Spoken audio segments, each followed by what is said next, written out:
line. Check the radio, pit crew is far from slow. The lights no longer yellow. Ready, steady, go. Crank it up. Oh, it's racing. Crank it up. Oh, it's racing. Crank it up. Oh, it's racing. Crank it up. Oh, it's racing. In love with the ride. Burning rubber smells real nice. Fuel it up once or twice. Come on, fast is the way to drive. Crowds all on their feet, not one bothered by the heat. Imagine them in the driver's seat. Checkered flag would be sweet. Crank it up. Oh, it's racing. Crank it up. Oh, it's racing. Crank it up. Oh, it's racing. Crank it up. Oh, it's racing. Everybody get ready. On your feet. Here we go. 3, 2, 1. Crank it up.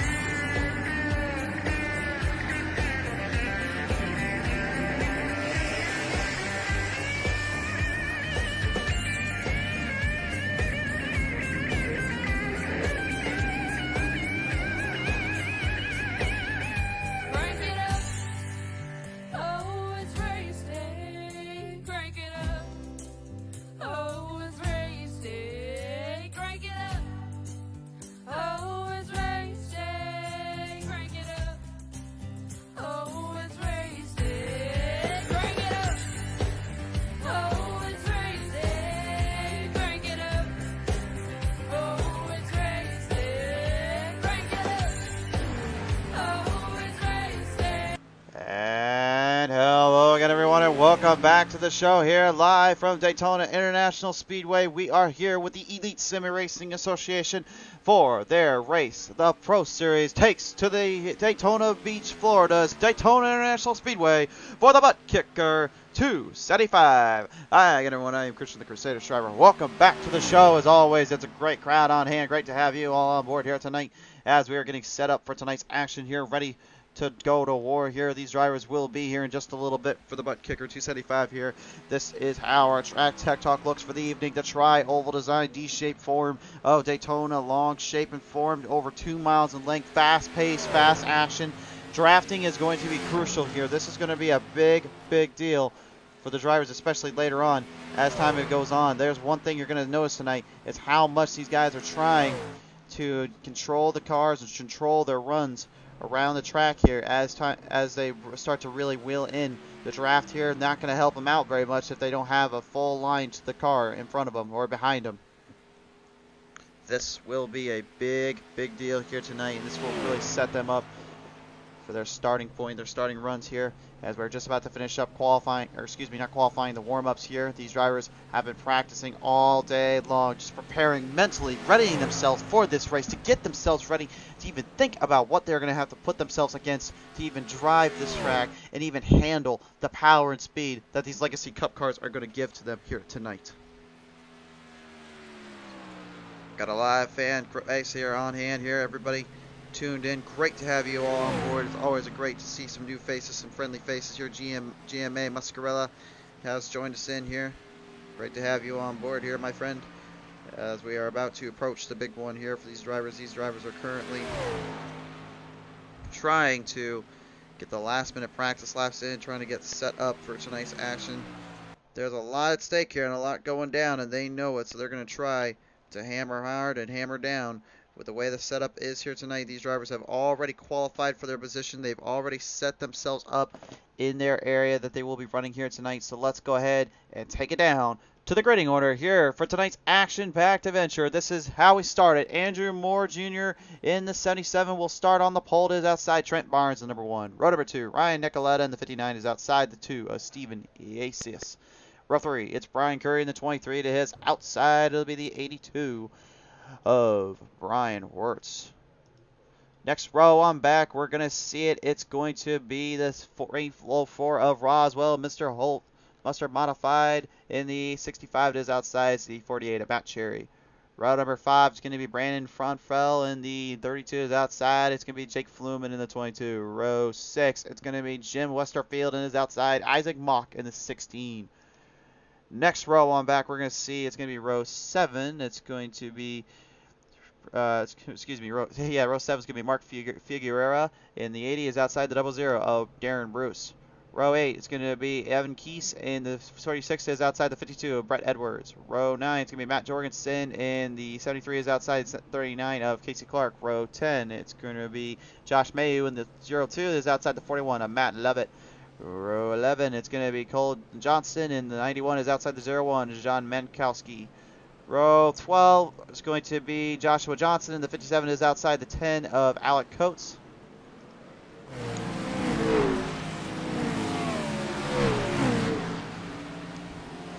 Currently, producers are still doing their thing here. Ed Jurgen there in the 25, or 92 is outside. It'll be the 84 there of Casey Knighton.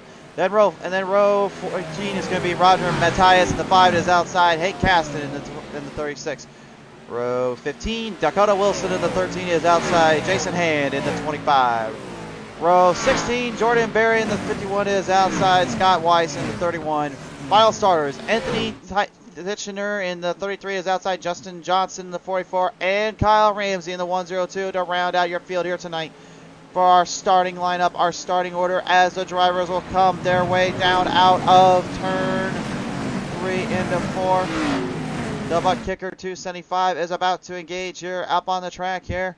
We have 2 scoreboards here tonight we'll be using. You'll see that tower, and then you'll see, of course, our usual top board all around the night. So just be aware of that and keep an eye out for that here.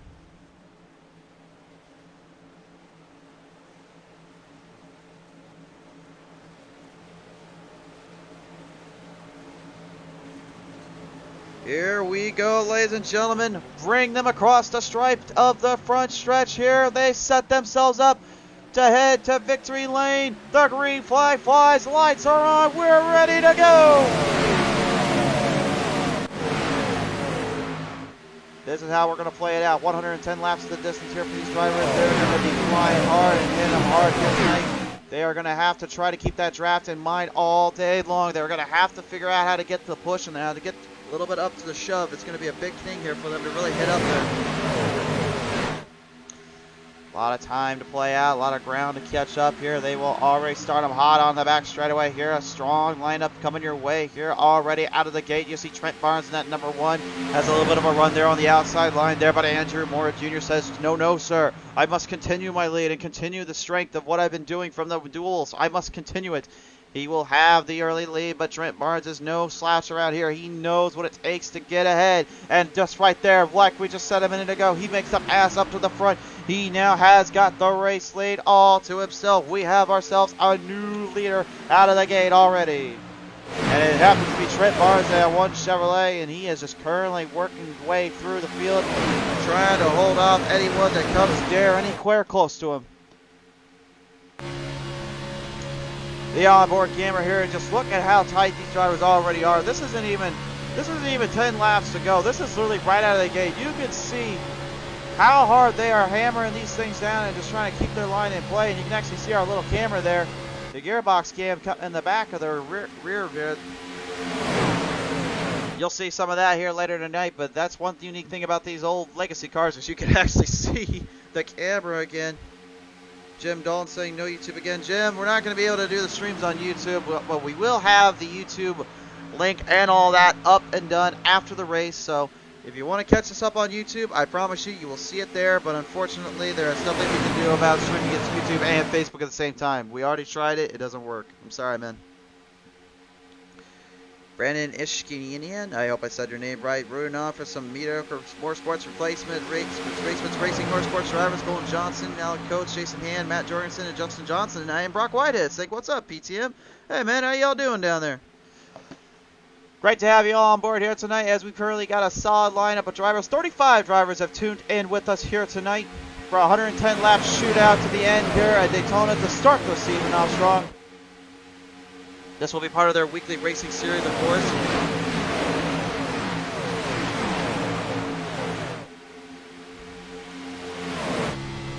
go on board here with some of our drivers here. Right now, here comes Jake Fluman in that 22 Ford Mustang, and you can see right here how far in distance he is away from the back of the pack. And the problem is he's trying to get a bit of a push, and you can see the gears are lifting up ever so slightly. But the thing is they take so long compared to the actual Cup cars to really build that momentum up and really build it in and catch up to them. And the reason being is that they have no real wings on the back to help kind of expand out and give them a good package deal. So really what they're doing is they're pacing and tempoing themselves to try to stay in a single draft, single line, keep that rear bumper in right in front of them, and try to push as much as they can to get up there and try to stay in it. The difference is later on, though, is when they start having to get a little bit more runs in, like with about 10 laps to go, you're going to really see these guys have to push all they can and all their weight around to get in a good spot, and that's going to be the main issue and the main focus that you're going to be watching out for here tonight. In the back right now, currently, we got our eye on Evan Keister in that 46 here, right on the score on the leaderboard here. Right, he is moving it through here out of turn 4, trying to get ahead of Jim Westerfield in 03. Westerfield at the moment staying kind of in that line of draft there with that 00 Darren Bruce, who's just kind of following the entire line of drivers in the field here. That's one thing you're going to see around here a little bit early on, is just how long and how quick they will have to hold on to the drafts and try to stay in it. But later on, when they do start to burn those tires up, well, not tires up, but burn fuel up, because tires really here are no big deal. You don't have to worry about those. It's the fuel you got to worry about. You'll see a lot of changing and a lot of gaming here tonight.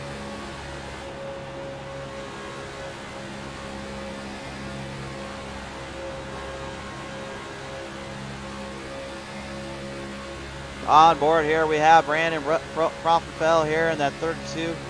Doing a pretty good job pinning and hanging in, doing his momentum, staying in there.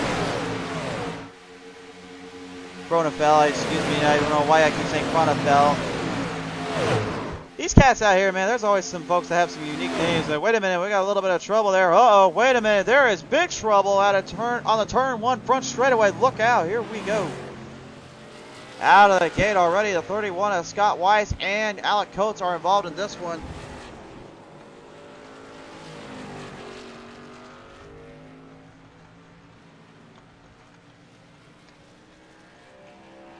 All right, well, looks like we're going to have to take it to the PTM Instant Replay. Our first showing of the replay here tonight.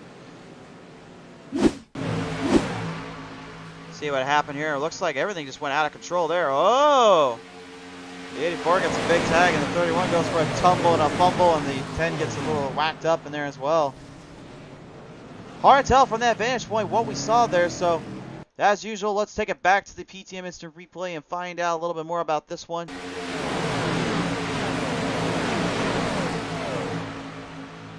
See if we get the blimp cam out. Oh, a little bump there, looks like, on the 84.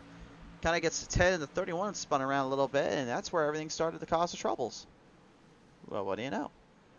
Well, unfortunately, that will set up our first caution of the night. But the good news is now we can take it down and talk with our drivers here and have a little word with them, see how they're holding up out there on the track. Caution is out at the moment here. Let's take it down to pit. Let's take it down to our call list here and see who is on the line on the phone that would like to talk with us here tonight. Well, let's start it off with one of our boys here from the Torque Wrench Motorsports Series. He now joins me here in the chat here. This is Andrew Moore Jr., one of the guys that took home a victory in the duels. And Andrew, so far, kind of just looking to start off where you left off there, man. Yeah, not in first, but I'll gladly push somebody out front the whole race. That's fine with me, too. Yeah, you have to around here, man. That's just how it works. But tell me about that start. You had Trent Barnes just make that pass immediately out of the gate. Was that just something you were expecting, or were you just trying to lay off and let him just kind of do his own thing early on? Well, they got a good push and got around us, so I just went from there and just doing what I can at this point. For sure there. Well, Andrew, we do appreciate your time. Talk with us here, man. Good luck down there at Torque Wrench Motorsports. We'll keep in touch with you as time goes on tonight. Thanks. Andrew Moore there in the 77-second time. Talk with us here as the drivers head into pit road, which means, as usual, we will leave them alone, let them get things figured in. Looks like they all want some fuel, so they will get their fuel and get their spot. And it looks like Steve Evasius is going to take over the race lead now. Ooh. that could be interesting to say the least here. We'll see how that plays out for him. But early on right now, currently, got a packed lineup here of drivers to choose from and to deal with here. Let's see how Steven's doing down there. From Punishment Motorsports here, this is Steven Evasius, and Evasius, strong pit road exit there, man, managing to take that one away from the guys. What's going down there in your mind right now? Oh, just gonna try to get some laps clicked, and I really didn't want to pit, but I figured everyone else was gonna, so.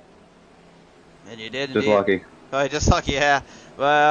All in all, with the way these cars are and the way the strategy is going to be playing now tonight, how do you feel, and do you think you got something to really take on for these boys here? Oh yeah. I think we'll do pretty good here tonight, all three of us. For sure there. Well, Steven, we do appreciate your time talk with us here, man. Good luck in your races and your travels here on this track. Have a good one, man. You too. Steven Evasius there, going to try to get himself into victory lane here and going to put up a bit of a fight, as he will here. Got a lot of drivers in with us here tonight. We're going to try to talk with every one of them as we go. Let's head down to Mock Esports here and have a little word from Isaac Mock here. Mock, do you have the copy, sir? Yes, sir. How are y'all? Oh, we're doing pretty good down here. How's things been down there and you in the track here? Oh, everything looks good, man. Cars are a little bit slick right now. Track must be really hot, but we're going to settle out in here and ride it out, hopefully, and try to get the same victory lane. For sure there. Now, you just said real quick that you think the track's a little slick, so the track must be a little hot. Maybe you can explain to the viewers at home why that is, and what makes these cars so slicked up when the track is hot. So when the track's hot, the rubber stays really hot. So when you go in the corners, instead of really having a lot of grip to sit you down in the corners, the back end tends to really want to slide out instead of gripping. So if you see somebody falling off the back of a pack, most likely they're out of the gas trying to catch the car from going around on them, which is really rare on a super speedway, but still happens from time to time. I mean, the good news is they're not as slicked up and as messed up as those 87 Chevrolet and Ford that we have to deal with every now and then down the officials. Those things here are a nightmare to deal with. So, but the good news is you guys seem like you're holding them up pretty good and doing all right. So we won't keep you around too much longer here. Good luck out there, buddy, and see how everything comes down here tonight for you and your boys at Mock Esports. Thank you, fellas. Hope to see you guys later. Absolutely. Isaac Mock there in the number 16, taking the time to talk with us here as we are about ready to bring the green flag back out here in just a little bit. Kind of get things situated through and build them back up and get these drivers all into a solid foundation here. The Pro Series powered by the ButtKicker. This is the ESRA presents ButtKicker 275 race at Daytona International Speedway. Thanks again to everyone that's tuned in so far here to start the show. Always appreciate seeing you guys. And if you are new to the channel, you know what to do. Like and follow us up here on Facebook. Go over to our YouTube, subscribe there. You'll see this race in all of its entirety. And if you like what you see, then also hit up our Twitter and Instagram. We do a little chit-chat in there as well. We'd love to have times with our friends and family. And speaking of friends and family here, the community of drivers now from the ESRA have started off the line and off the gun. We're back underway here as Steven Evasius out of the gate, man. Talk about running his line in. He's got a solid connection to the track already.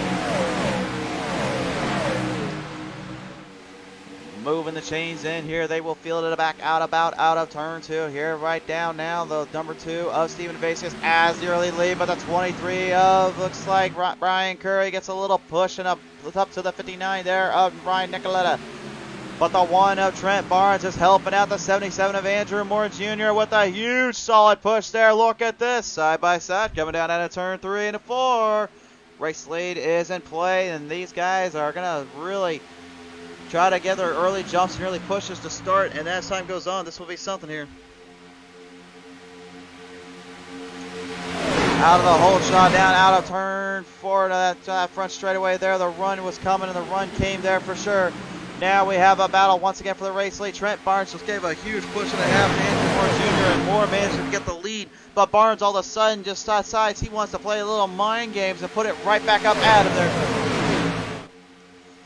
You want to talk about beginning a push and a half here? This is what it's all about around here, man. He is just playing into it. We're on board here with Mr. Harlow himself, Roswell, Mr. Modified Harlow.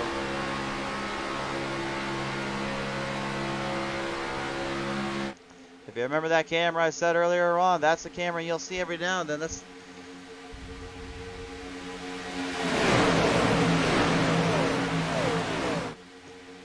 still everybody in their contention, in their runs.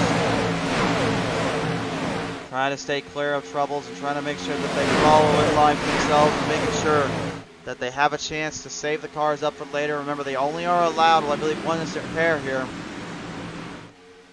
And if you make that mistake and lose it here, it's game over.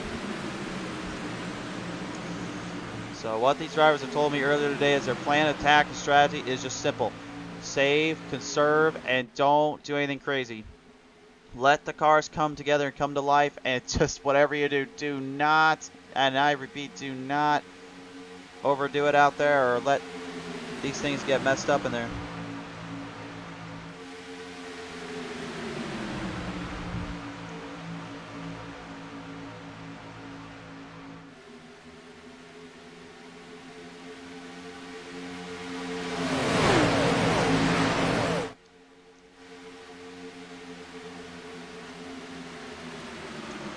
Moving their way around down the back straightaway here. Jordan Berry, one of the only Canadians out here. Actually, he is the only Canadian driver with us here tonight. Currently faltered back a little bit from the start. He is up 11 spots though from where he was at. He started 31st. He's in the 20th area. He's moving the chains quickly here and moving them hard. But the guys that won the duels here are currently your race leaders here. Trent Barnes in that one, and then that 77 of Andrew Moore Jr. And those two cats right there, man, I think are going to be the guys you got to keep your eye on all night long. And our Chad Brock Whitehead saying, have Cup season open tomorrow for the Cup Series. Yes, I know, man. We'll be getting all that action there. Good luck there. Have a lot of ground to make up. I think I'm starting 23rd. Didn't do well in the duels. All the Whiteheads are smearing mid back, so we should be a fun one. Absolutely. And William Bruceman Jr. is in the house. Uh-oh. It's always a good time when the Bruce man comes into the fam. Well, that will work them around out of turn 4 here, and these guys are just absolutely heading up the marks and staying in the area of play, but nobody's really made a big jump in position yet. No one's really made anything spectacular out there, in my opinion. They've all just kind of done small things here and there and just done what they need to. But you got to wonder is when is going to be the time to really make your moves and make your spots up later, especially when you're really in the back of the pack, like some guys are, like Anthony Signature is right here on the onboard camera.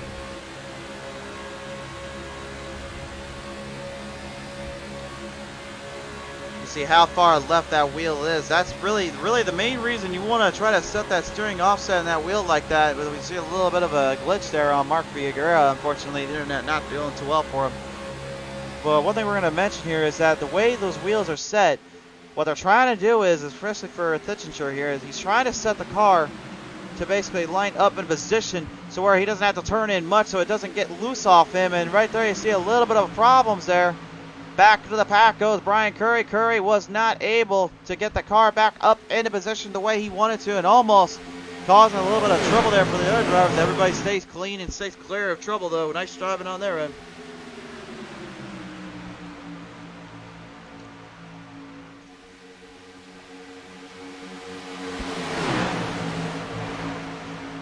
A lot of laps here to complete, a lot of times here for these drivers to try and pace themselves in, try to fill their way around. There is so much at stake for them, of course, so much on the line. This being their season opener, this is obviously a big event as well for the ButtKicker crew, which we'll talk more about those guys in a little bit. I've actually gotten in touch with them a while back here, and I'll tell you right now, the ButtKickers are one of those things that you can't go without almost, it seems like, if you really want the true sim racing experience. And they'll also, not just for the sim racing aspect of it, but their gaming wise, they also have set those stuff up as well for them, and they have some really unique, awesome stuff you can use there. It's crazy to say the least, it's awesome, but you know, that's just kind of the way things are these days. Folks just need to have those big rigs and those little shakers that come around, and in my opinion, the ButtKicker is nowhere to go other than just that style, so you're going to have to go with that one if you're going to choose anything. About a fifth of the way through so far here, and right now the drivers of the Elite Sim Racing Association have been pretty much laying down a solid run and a solid battle here early on. We're not getting too hyped up yet. We got to stay calm. We got to stay cool. These guys got a lot of work to do, and there's problems here right now. We've got big problems here. Colin Johnson, and it's come to a stop, and the 22 of Jake Fluman crashed in there, as well as a 92 of Ed Jurgen. Caution is out. Problems there out of turn 2. And that will bring up the PTM instant replay. So we're going to take it down here. Figure out what happened here. It looks like there was some serious chaos here on the part of the drivers here. Here's another look at it. Look at that. The 92 just goes straight up into the out of that area. I think he might have got a little loose coming into turn 1 and had problems. And the next thing you know, everyone else is going for the tumble, fumble, and a wumble. And that there was nowhere to go when that happens, unfortunately. So that will set up our next run around here for the drivers as the PTM instant replay comes to a close. Now we'll go ahead and take it down, talk with some folks. We got a lot of guys to go through here tonight, so let's not waste time, producers. Get to work down there, please.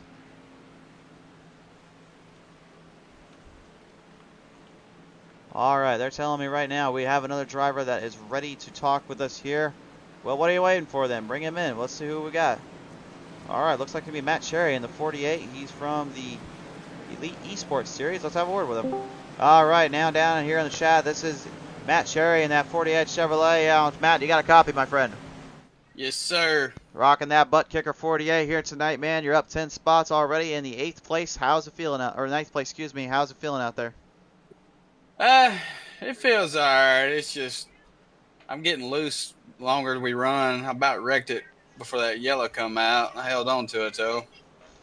Yeah, that was a bit of a hard little rick and spin around there. We saw it at turn 1 and 2. Unfortunately, with the 92 of Jurgen getting up into the wall, down and low, and just sending it to the wall. But other than that, really, what's kind of the big challenge you're going to be really fighting for here tonight with these Cup cars? Well, I mean, really just trying to keep it straight without getting loose and wrecking. I mean, when we get down to it, we're really going to need some help on that outside, but I think the outside's going to be where it's going to be at. But it's just going to be later on in the race before we get there. They're sure there. Well, Matt, we do appreciate taking time to talk with us here, man. Good luck in your travels, and we'll see if this one plays out in your favor tonight. All right, thank you, sir. Absolutely. From the Elite Esports Series, Matt Cherry in the number 48. All right. Still got a lot of drivers to go through here as well. We're not done with just one of them. We got to go through all of them here tonight. That's our goal. We're going to do it. I guarantee it. We'll get it done. So let's head down to Dark Horse Racing Team as we are taking it down with Roswell Hart. And Roswell, how you doing down there, buddy? Pretty good so far. Having fun, just riding around, trying to see what we can and can't do come later in the race. For sure there now. Right, coming out of pit road here, you'll now be up about 4 spots starting in that 3rd place here. Is that really an advantage to be on the bottom line, or do you really feel there's more run on the top line? No, it seems like the bottom here is going to be where you go if you want to be safe. And, the top can definitely make some headway, but the drafting is it's unique in these cars. It's definitely not what we're used to these days in the A cars, but these legacy cars are a hell of a lot of fun. You really got to think about what you're doing with them. So we'll see what happens. For sure there. Well, Harlow, we do appreciate your time to talk with us here, man. We'll see if this all plays out well for you here in Dark Horse Racing. You got a lot of laps to complete here. Thank you. Absolutely. From Dark Horse Racing, of course. Roswell Harlow there, taking the time to talk with us. I think we might have time for one more driver. Let's see if we can get it in. Let's go back to Dark Horse and talk with our boy here, Matt Lovett here. Matt Lovett, you got the copy, my friend? I do, buddy. How you doing? Oh, we're doing pretty good down there. Hey, how's that 41 Nami Ford Fusion holding up out there? Loose. But other than that, it's not. Just trying to stay back here, stay out of trouble. But it seems like all the stuff's happening behind me, so I'm not really sure where to be. Yeah, you never can be too sure around here anytime. But right now, currently, it looks like the car's holding up and doing you a favor or two. So, anything you want to say to the friends and family before you get back down to business here tonight? Go the race. It's gonna be a wild one. For sure there. All right, love it. Thanks for taking time to talk with us, man. Finish it out here tonight, baby. All right, Matt Lovett there from Dark Horse Racing, taking the chat to Tom, talk with us here. We got some more drivers here tuned in with us now. We got Brandon Minnick joined us in here. Great to have you on board here, sir. And then, of course, we got Reese Kelva as well with us here. Appreciate the love, guys. Saying great broadcast. Keep it up. The ButtKicker, LOL. Love it. Yep, I would say so. All right, let's bring him down out of turn 4 and refire these boys back up, and let's see who is going to be the man to beat here. There is so much still at stake here. These guys are nowhere near done. There is still a lot of work to do here, folks. Remember, they're only about a fifth of the way through this one, and the way it's been playing out, I'll be honest, Barnes is the guy to take down here out of the gate. He has just been flying. No matter where he goes, no matter where he plays it at, he just seems to have that car dialed in, and it has been working for him so far. Will that streak continue? We're going to see as the green flag comes back out. We are back underway now. Green flag is out, and it looks like Ed Jurgen in the 92 did not get out of pit road the way he would like it to. So that will set him back a little bit of ways here, as our producers still need to learn how to take care of overlays once in a while.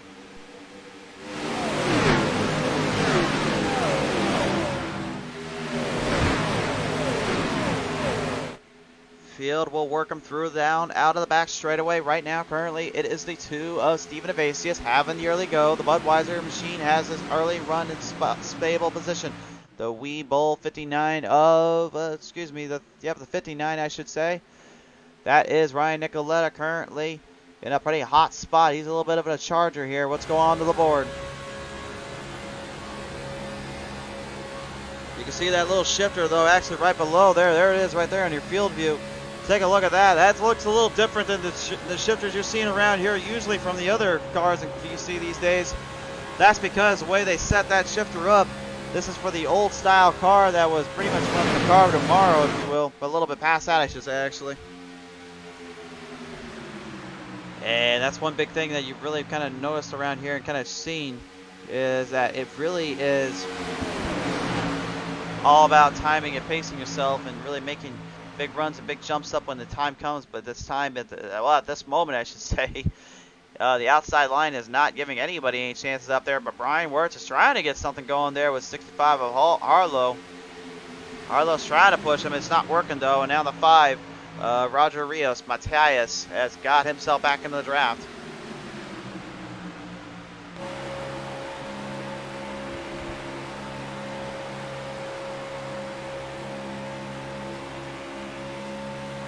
Moving the chains in here once more. These guys are just these guys have been trying to figure out what's going to be the best line of drive, the best area of play.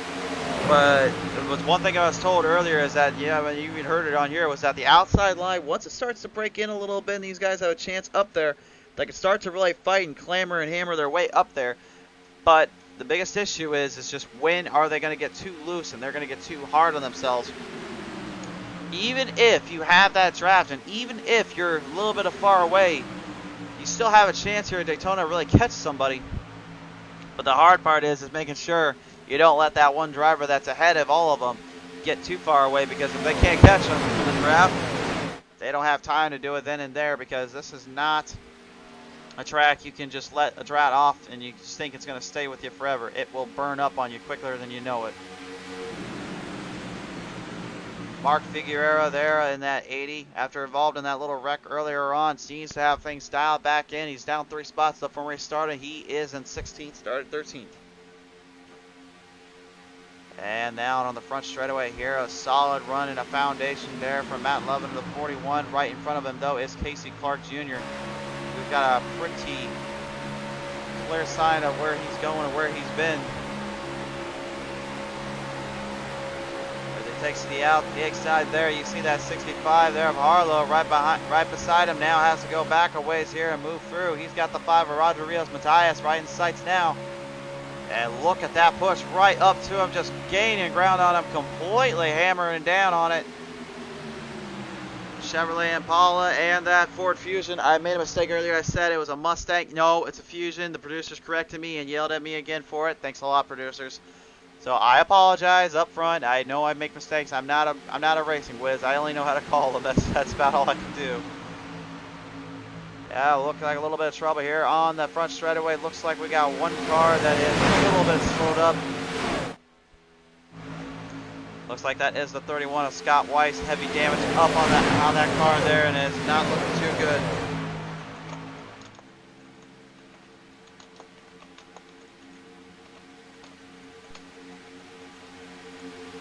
Front end of that, I gotta believe, was destroyed earlier on from that wreck you saw a little while ago. and hasn't been able to get it back since. But the good news is it's only the first race of the season, so he will have a good chance to come back later on. When all is said and done, he just needs to make sure he can pace himself and really stay with the guys here in the sport, because there's a lot of heavy hitters out here we've seen before. Looks like Roger Rios there at that 5, even though he's staying to the bottom line, it looks like he's trying to actually push a little bit of Brandon Fronfel. But right now it hasn't quite done what he wants to, and it's not really been sticking the way I think he's been planning it to.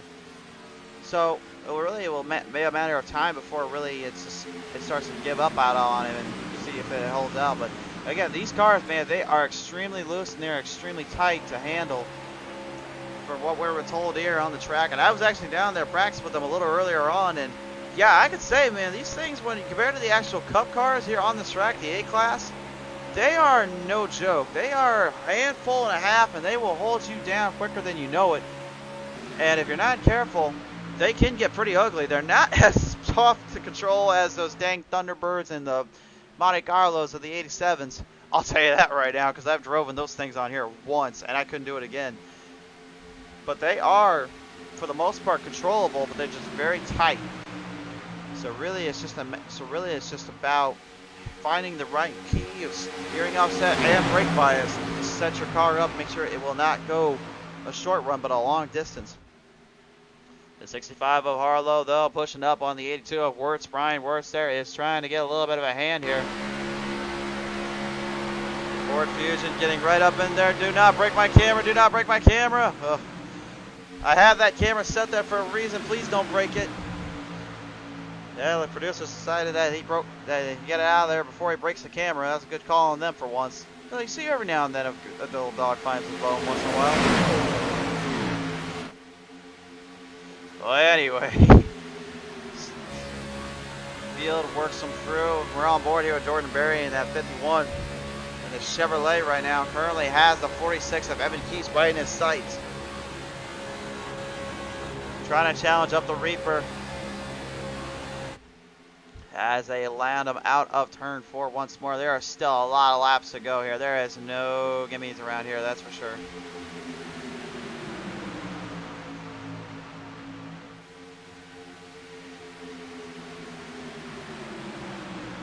In the chat right now, how are you guys holding up tonight? How y'all doing? I hope you're enjoying so far what you see. Of course, this is a bit of a longer race setup, longer race duels, of course, but tomorrow night we have a doubleheader coming your way. We will have the season opener, as mentioned before, for the Fast and Fun Cup Series. The champion boys are back and they're ready to lay down the lumber and get down the thunder. But for all that, we have a race from USA International Speedway that will be showcased up as they will hit them. Whoa, whoa, whoa, whoa, whoa, turn 4. Look at trouble, big trouble there. Ryan Nicoletta has gone in almost out of pit road. He gets a huge lick and a half there. I don't know who that was exactly, but he tagged him pretty good, and it slows him down completely on his momentum. We're going, no caution now, but we're going to the PTM Instant Replay to find out more about this one. That was a hard lick and a half there he took there out of that corner, and I'm not sure what went wrong or what went down exactly, but it looked like he might have tagged the 65 there as he was hitting him in. Here's the PTM Instant Replay. Take a close look at the bottom left corner of your screen. Watch that black car. Bam! Right there. Drifts up a little bit. Hits the 65, but the 65 of Harlow is able to save it, correct the car up, and get it right back in there. Unfortunately, the same cannot be said about Nicoletta. Nicoletta's run, unfortunately, came to a sudden halt there. And that was your PTM Instant Replay here up on the show, as we are still in a heated battle, a little bit of a warfare, if you will. That's 77 of Andrew Moore Jr. and Trent Barnes, the number ones, though both of them are dual winners here. When we saw him, it was more in the first race, managing to come out with a solid run in a big battle there. But then the Barnes comes out, and all of a sudden, he just completely tears up everything he had to get that win and never looked back, really. He was just flying them out there.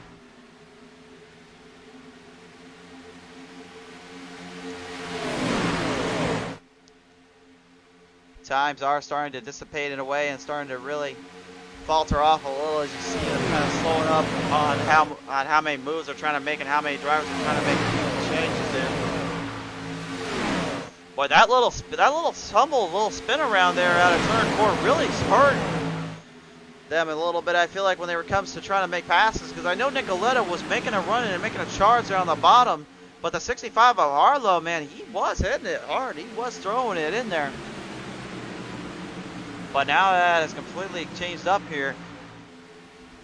It has not been the same for him here at all.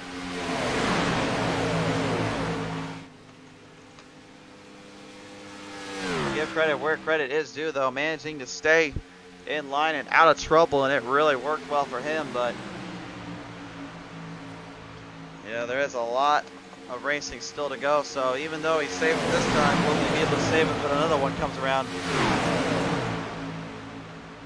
It's not uncommon around here. It has happened. As you see from the blimp cam here, as we go on to the tie skies here, we've got the Goodyear Service Wrench PTM Racing TV blimp cam up on the board, and you can see Casey Knighton in the 84 is leading the charge, but he is way behind the field at the moment. You got an onboard camera here to see how far. That's at least, that is a good second, almost second and a half, if you will, from Evan Keeson at 46. And it's slowing up, and it's just slowing up more and more as they go on. The guys in the back behind him are going to have to start pushing him a little bit if they want to try to get back up to him.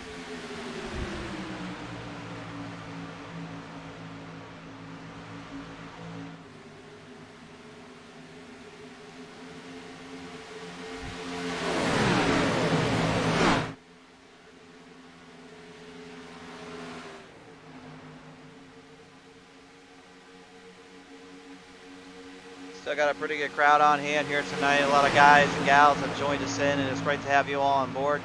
Some familiar faces, of course, and of course some drivers out here that we've seen here before on the show in different leagues and different areas, but it's always great to see them out here racing hard and racing their lines up.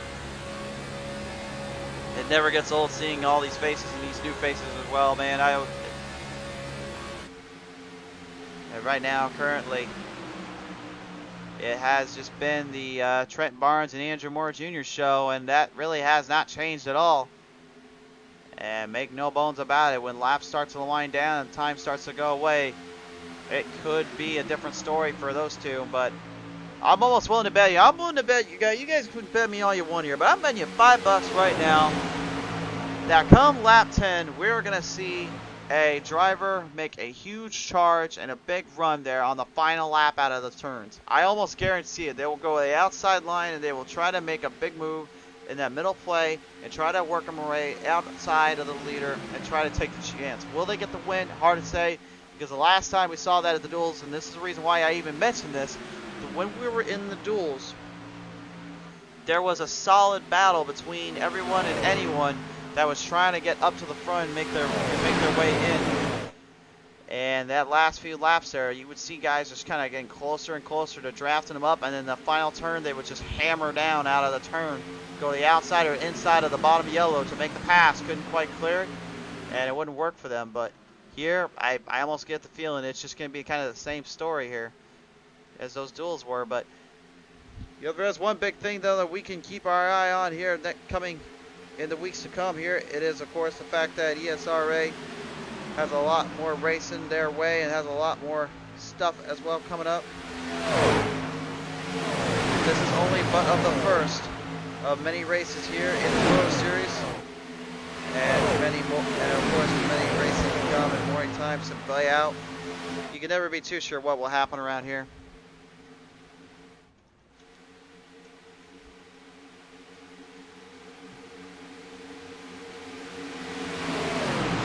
Lap traffic now going to be in the way here. As you see, the 91 looks like that is Colin Johnston there, and the 10 of Alec Coates, as well as the 31 of Scott Weiss there, following behind there, coming out of turn 4. Looks like they were just trying to stay out of the way and stay out of trouble, and that's pretty smart on their end. But where is Justin Johnson? Well, since you asked, let's go ahead and find him here. Justin T. Johnson in the 44. Well, let's just say he's a little bit of ways. He's currently quite a few laps down in the gap zone, and he's way behind the race leaders here. But the 44 is out there and still kicking out there, so give him credit where credit's due. That's something a lot of folks out there don't seem to do too often anymore, and that's finish the race.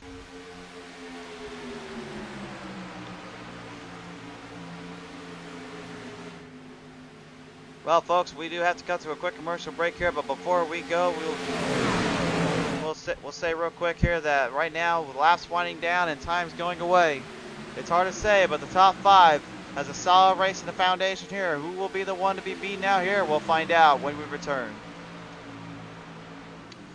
Well, ladies and gentlemen, the ButtKicker 275 for the ESRA Pro Series has been brought to you in part by the ButtKicker. Best in performance and feel what you've been missing.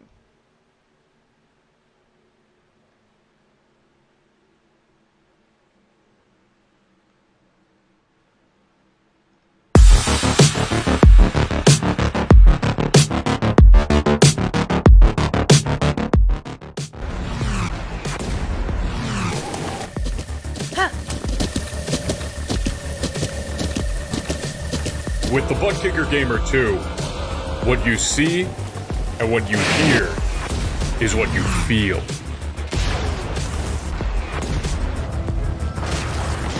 ButtKicker, the future is feeling.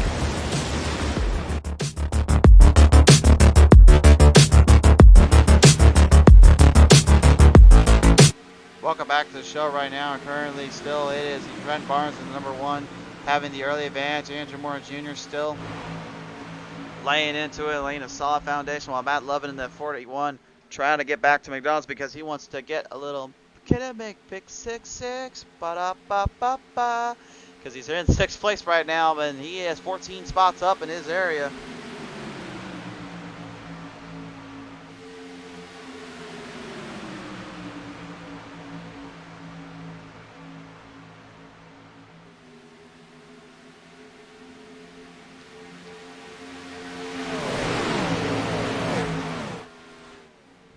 Still, no one has made any sizable changes in areas here. Everyone's just been doing their own thing here, kind of staying cool and staying in the rhythm section. It's kind of hard to really call a race when everyone's just kind of going to the single file starts here. But there is a little bit of hope here because we have some drivers moving their way through the field. Matt Torgerson at 73 and 16 of Isaac Mock and Evan Keys have now moved their way up back into the field here.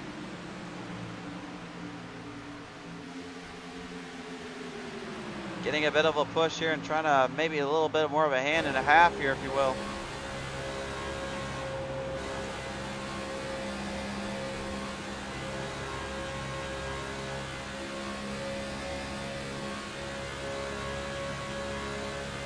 Man, I don't know if there's ever a better sound that I love to hear than just the roar of a race car or over 750 horsepower in those 8 classes. These cars, I think they got about 725, 700 horsepower in them. Ain't slowing up though, that is for sure. I think they may be 750 horsepower. I'm not for sure. There's somebody in the chat. Let me know what these cars have on horsepower wise. I'm almost for sure they're 750.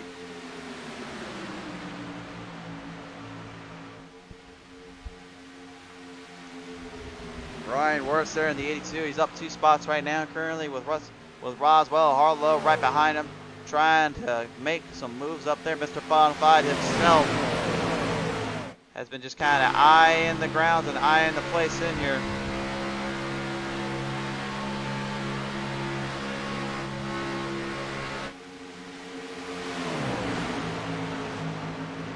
Backing him on down here still, and it has just been about a halfway point.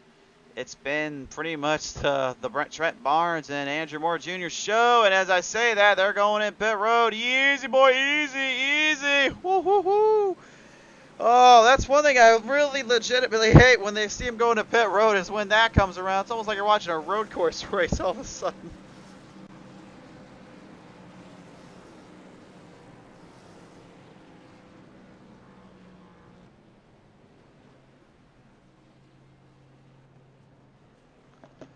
Well, they managed to keep it away from trouble and managed to stay out of it, but the guys in the back here, they're trying to get back up there to him.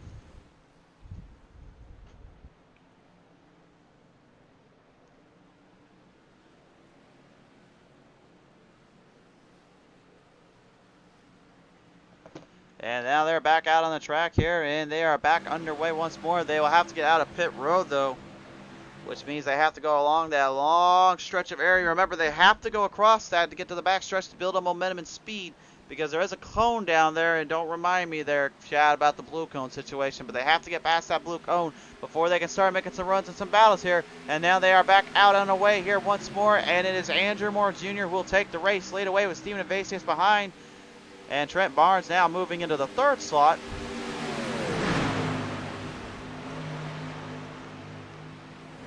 Macking them in, running them through. Wirtz there, the Sunkiss Fusion trying desperately to make Arlo stay up high there, but Arlo is trying to get a run there on the outside line early on here.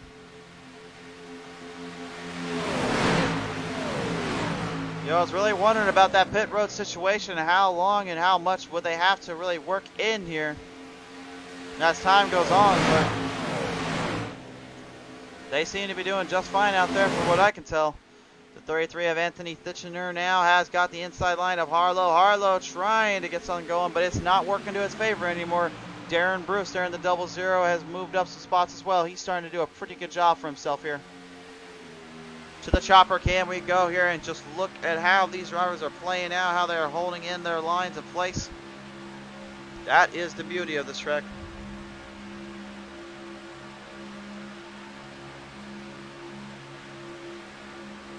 As they move through right now, currently the 82 of Wirtz trying to help out Harlow. Ruswell Harwell still has not been able to move in and move it in Dave there. It's just been kind of faltering back. The 33 of Anthony Thitchener has got some company though, because Jordan Berry and Casey Clark there, both drivers are now back with the race pack and they're back with the Wolf, if you will.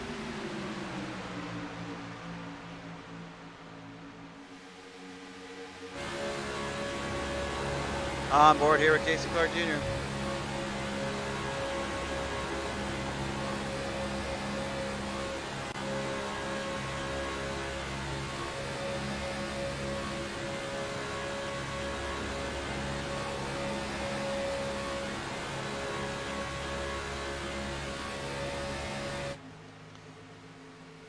Coming across down on the road, down the straights, coming right into your living room. In the chat, we got Brandon still saying thank you for earlier for showing for Justin Johnson, and Rock White is saying 750 horsepower in there. All right, all right. Well, I appreciate you letting me know about that, my friend. Yeah, to be honest, I thought that's what it was, and I thought that's how they were set up, but I wasn't for sure there, to be honest with you.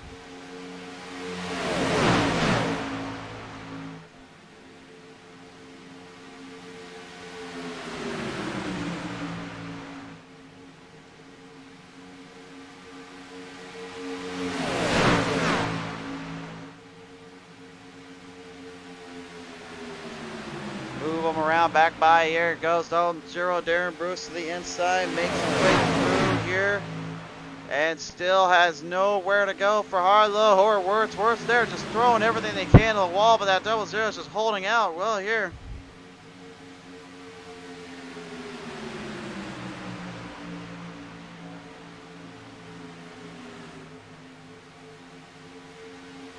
Running on back here once more, Steve Evasius in the 2. Is starting to jam down it in, push the power, put the pedal to the metal, if you will, to Andrew Moore. He wants a piece of this one. We talked with him just a little while ago. He's been doing a pretty good job here and hanging in there.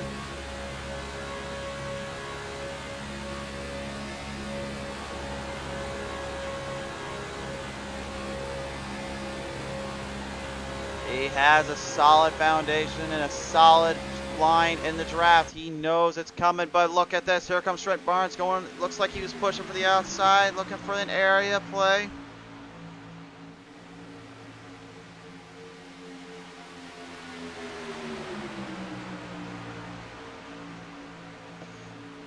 Oh man, 00 Darren Bruce, man, talk about hard charging his way up. He's up 9 spots at the moment. But if you want to talk about the ultimate of hard chargers, you got 2 guys right now that are showing how to do it. Anthony Thitchener, the 33, is up 26 spots from where he started. And then in 8th, it's Jordan Berry with 23. And the picket with 3 wide salute there out of turn 1 and 2 to avoid traffic there. The 31 of Scott White stays up high. That front end damage, though, man, is just completely destroyed. I'm almost wondering if there are no instant repairs, if they only have to run what they've got out there. If that's the case, Boy, that's a scary thought because that really adds on to the challenge and the perspective here.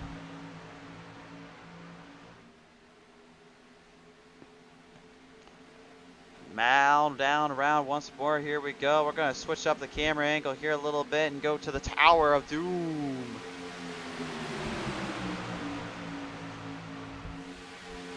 So with the halfway point now just to be about reached here.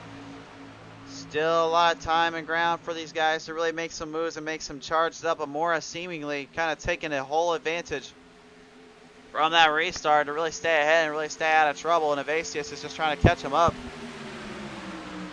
You could say he's trying to evade of action on him. No? No evasive action? No? No one gets a... Okay, I'll stop. I promise. I'm sorry. Brock Whitehead says, yeah, it was 2018 when they lowered them to 550 horsepower. Oh, was it? Oh. That's good to know here. That's actually kind of cool as well. Whoa, at the front stretch here, a little 3-wide split there. I turned my head for 1 minute. Next thing I know, all of a sudden, you got a little bit of craziness down there coming your way. Lap cars are definitely going to be a big factor here. They're starting to be a little bit of trouble for the guys up front here, especially the ones who are trying to run the middle side there. I'm not sure if anybody wants to go to the extreme outside and run their line there, but I mean, yeah, I've been corrected plenty of times before, and I can almost guarantee, yeah, that it can happen as quick as I know it. Trent Barnes that one's right now still trying somehow, some way to get back up to the race lead. He's got that Budweiser number 2 of Steven Evasius in front of him as we're on board here with him.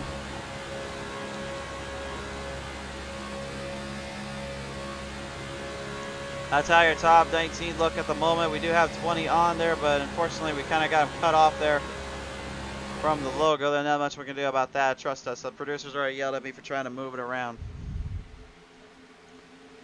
Brandon Frontfell there in the 32, moving inside of the 82 of Brian Wirtz.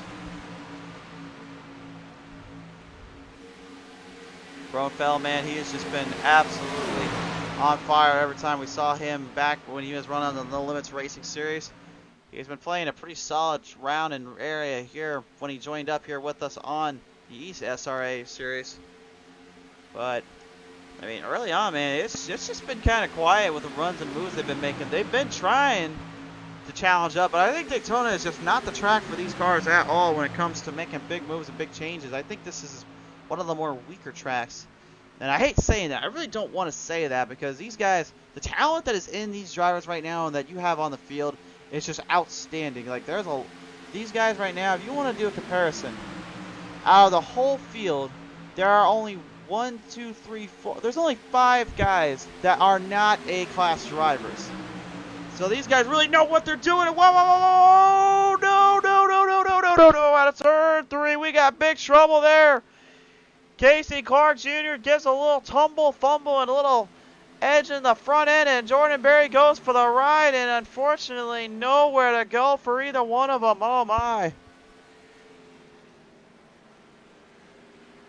That's third caution of the night here, and that sets up BTM's instant replay now. Oh man, I was not expecting that at all. I don't even know what happened there. We got to go back and look at this. I know what happened actually. We caught it on the camera as it was going down, but here is the full extent of what you didn't see here. Here is the full replay. Watch very carefully there on the bottom right of your screen. Drifting in, pushes up a little, and then that little push, man, these things, you heard them say earlier on, they get loose really easily if you're not careful. And unfortunately, that exactly is what happened right there, which sent the whole field into a bit of a seismic chaos, meltdown, if you will. So we will be under the caution here for the moment.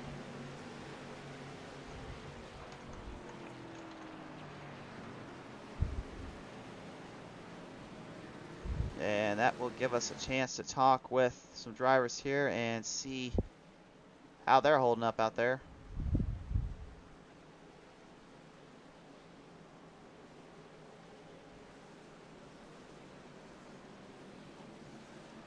I believe we talked to Andrew Moore earlier. I know we talked with Evasius. I'm not I can't remember who all we talked to, unfortunately. Fans, or wait, we did talk with Andrew Moore, so we haven't talked with Trent Barnes yet. That's one of the drivers we haven't chatted with. I think it might be time to do that here, right about. We're gonna give him a minute here. We gotta let them get into pit road and get things situated through before we do anything crazy here. We don't like talking to the drivers when they're getting things taken care of out there, especially when they're heat of the moment like they just did right there. Trent Barnes makes his way through and will take over it. So let's head it down. This is Punishment Motorsports now here with Trent Barnes. Trent, didn't mean to cut you off. You're talking with the team there, man. No, you're all good, man. All right, hey man, off the start here. How about some serious battles up there with old Moore and the rest of the field? You've been really laying into it on these starts. What's been the key to success for that? Just trying to hook up with my teammate Steven and just try to get a good run going. And I don't know, we've been working with Moore. We've got a good trio going right now. You definitely have indeed. Now coming past the halfway point here, what really is going to be the big thing you're going to watch for here on these restarts now? Some guys that took some 2 tires with some tire spin. We're just going to take it easy. Still got plenty of the race to go. And smooth sail right here. Definitely there. Well, Trent, we do appreciate the time to talk with us here, man. And good luck here finishing out with the Punishment Motorsports boys tonight. All right, thanks, sir. Absolutely. Trent Barnes there in the number 1 currently. He will start him up on the pole and has the starting gun. We'll see if that hangs in here later on here as time. There is still a lot of racing to go. We headed down to Elite Esports here, and Brandon Frunfell. I swear I'm not trying to say her name wrong, man. Did I get it right this time? Fronafel? Fronapple. Fronafel? Oh. All right. Fronafel. You're close. You're close. We'll take it. All right, cool. Anyway, Fronafel, man, how's things been for you here tonight? I know it's not been the start I think you were looking for, kind of in that 19th spot, but with the way these cars are, I gotta believe these things are a handful to handle out there. Yeah, they are. It's definitely not easy. It's real loose in the draft, especially when you start getting people on your side, and I've seen quite a few people get sideways off the corners and stuff, but it's a lot of fun though. We'll get back up there. Definitely there. So, with all that's said and done, anything you want to say to the friends and family here on the show before we go back to the race? Nah, just appreciate everybody watching and stuff, and hopefully we can go out with a win. Absolutely. Well, Brandon, thanks again for taking time to talk with us here, man. Good luck here. All right, Brandon Frontapel. I swear I'll probably end up messing up sooner or later again. I don't know what it is with me and names, man. I just cannot for the life of me get these things down. Well, anyway, while the producers make fun of me and continue to laugh at my misery, let's get back down to business here as the ButtKicker 275 is about to wheel down once more here. They are still with a lot of laps to complete.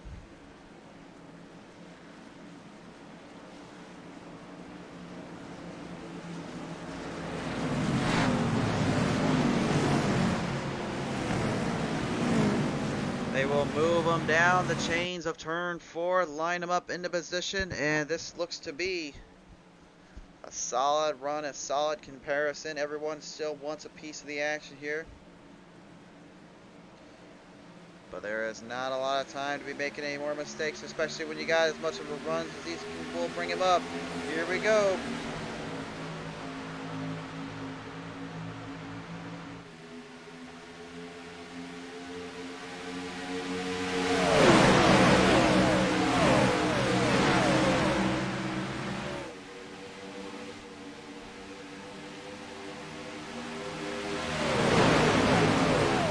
Oh, sorry. Was I supposed to talk? I didn't. I was getting into the race here. That you could just hear all that momentum, all that power, man. All that is just incredible to hear. That's the thing you gotta love about motorsports is the unpredictability of what can happen down on the track and what will go down every time out. And it is just incredible how hard and how well these things run, and the motors are just absolutely a thing of beauty. If you've ever been to a NASCAR race or a dirt track race or a road course race and you heard those motors roar to life, it's just something that just triggers you immediately. It's like as soon as you hear it, it's like, oh my goodness. And being in that car, I can tell you, even if it's a sim, being in that car and hearing it just come to life, there's a little bit of that adrenaline kick, no matter when I do it or how I do it. It's always that little kick that gets me. It's satisfying. You just can never get tired of it. But I think there is one thing I think these guys are getting tired of, and that's the cautions that keep coming out. Unfortunately, there's troubles. Alec Coates in the 10 has come to a stop, and John Mankowski as well. And we have no way of knowing what happened there. We're going to have to go to the PTM instant replay. We got the last end of that one for Coates, so. Alright, let's take a look here and see what happened exactly. Here's the PTM instant replay in all of its glory. Looks like a 3 wide fluid exists. 3 wide, and oh, yep. Mankowski there, and Coates unfortunately nowhere to go. The 3 wide ends up sending a little bit more of a trouble than it's worth for them, unfortunately, and that will put them back a little bit.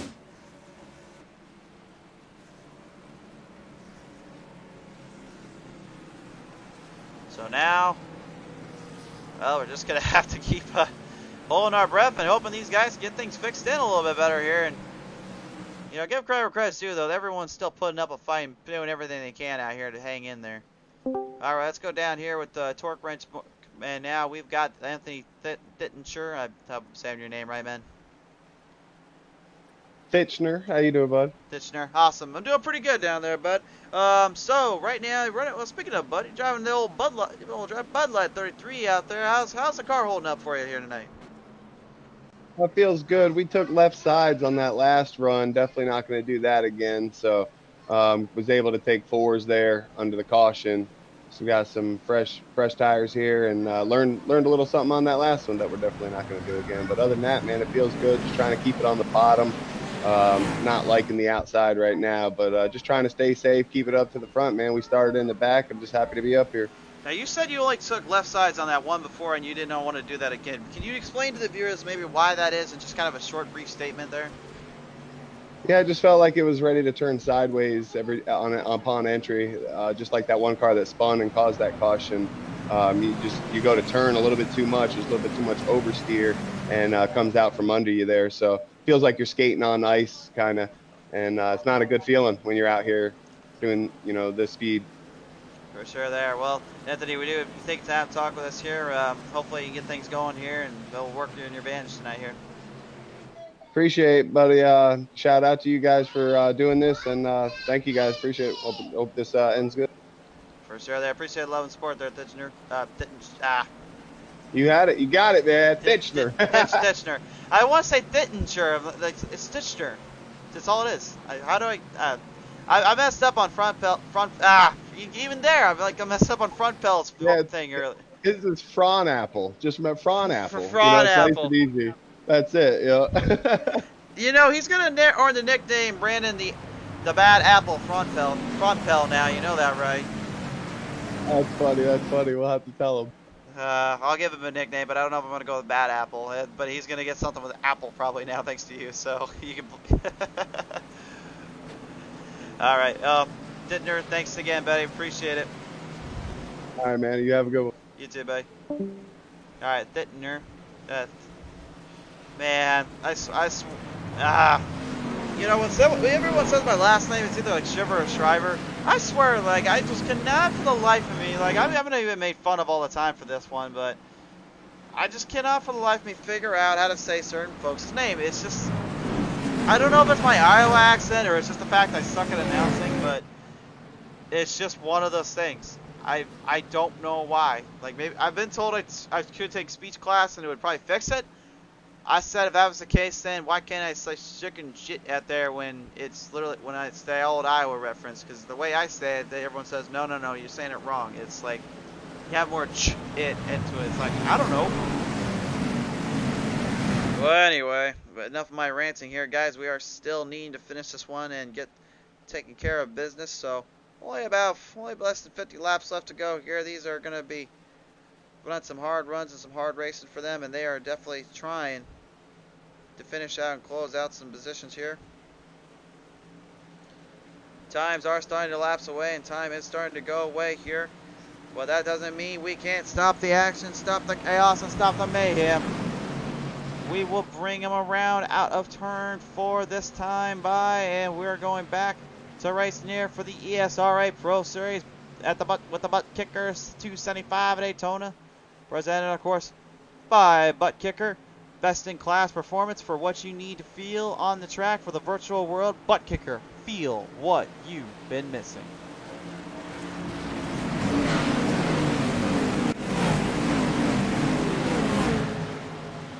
Here we go, line them up, look at this, lights are on, the green flag flies, we are back and around. Out of that hole shot, whoa, looks like the 41 of Matt Lovin. I think he was tired of being in 6 because he didn't want just a big pick 6. He wants to go to the front and say, ba-da-ba-ba-bye, I'm loving it. Moving it around here. I wonder if he hates that, man. I don't know. I don't have to ask him later on. See what he thinks about it, but he's doing a pretty good job, though, right now, holding it through here out of turn 2, moving his chains in. The 82 of Brian Wirtz falls behind and just doing what he can to stay in the zone and try to stay in the corner. And making a little bit of a charge back into this right now. It's actually Jake Fluman in that 22 Whiskey Oval TV machine. He started way in the back there after that little caution and Rex he had earlier. Give credit's due to Fluman. He's fighting back here. But there is still a lot of racing to be had here, and Ditchner is currently the main voyage, the main man on the side. He has the early advantage here and the early game in zone. He will continue to move him around, doing what he needs to do.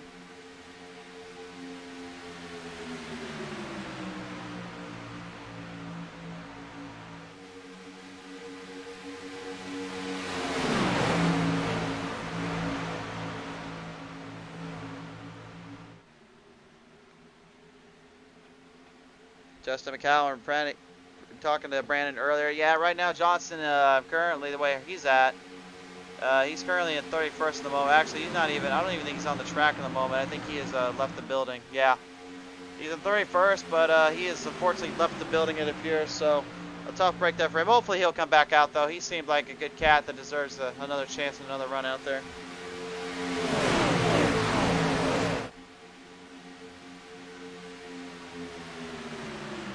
So as we are still moving the chains in right now, Fluman falling back a little bit, but he's getting a big old push and love support there from Matt Jorgensen in that City Chevrolet. Now that will corner him up closer and closer up to Steven Evasius. Evasius, it might be time to take evasive action, if you know what I mean, my man. Get around to the front and get right back into this, because you got guys that are catching up on you quick, and they've got a full throttle assault initiated onto the stretch. Like I want to say, appreciate it, sir. Yeah, no problem, man. We always helping out folks around here. I love to talk with you guys in the chat. Makes these longer races feel like nothing. That's why I would love to bring you guys in and talk. And yeah, because I don't have a backup commentator, of course, which that may change in due time. We're not sure here. It's always just nice to have a little bit of a hand or help here. I don't know. I'll say this. I think you guys are my backup commentators. Like, every time you guys join the chat, you talk with me and work with me, I can watch the race and I can watch you guys, and every now and then it's just great to hear from you and be able to talk with you. And I think that's what the community is all about. I love talking to you guys. That's really one of my favorite things I love doing with this broadcast. You never know what to expect. You never know who's going to come out and do some crazy things. Jason Carr Jr. there up on the outside line. We'll get back to that in a minute here. He's got Matt Jorgensen in his sight, trying to make a pass. Didn't quite get it out of turn 2. Jorgensen will take back his position away from Clark. Clark trying to get it to go, but it just would not stick, and there was no openings for him. And I think he knew it. But, well, the one thing I will say about broadcasting, folks, though, at least with you guys especially, is you just never know who you're going to run into, who you're going to encounter. I mean, one of the biggest calls of my life that I ever had was here on Daytona a while back there with the Fast and Fun boys. And I honestly was never expecting with the Daytona Speed Weeks that we would ever have on the show a famous driver, especially someone as most influential to the series as Dale Earnhardt Jr. to come out on the show and race with us. And of course, you had other guys as well from the crew chief, Logano and Power, Matt Powers as well. They tuned on in and raced with us. And a lot of celebrities from the country artist industry as well. We didn't get to mention, and we do apologize for that. We didn't know they were in there, who they were exactly. We were literally just kind of starstruck right at the gate who we had, and no one really gave us a full intro on who was who and all that. So again, our apologies there, but we hope they came back and watched it and enjoyed it. It was an honor to have them all on board, and hopefully they come back and watch a little bit of these as well. But it's amazing, man. You never know what to expect. You never know what you're going to see or what's going to come down here. And you know, right now that's pretty much the way it's been for a lot of this race here today.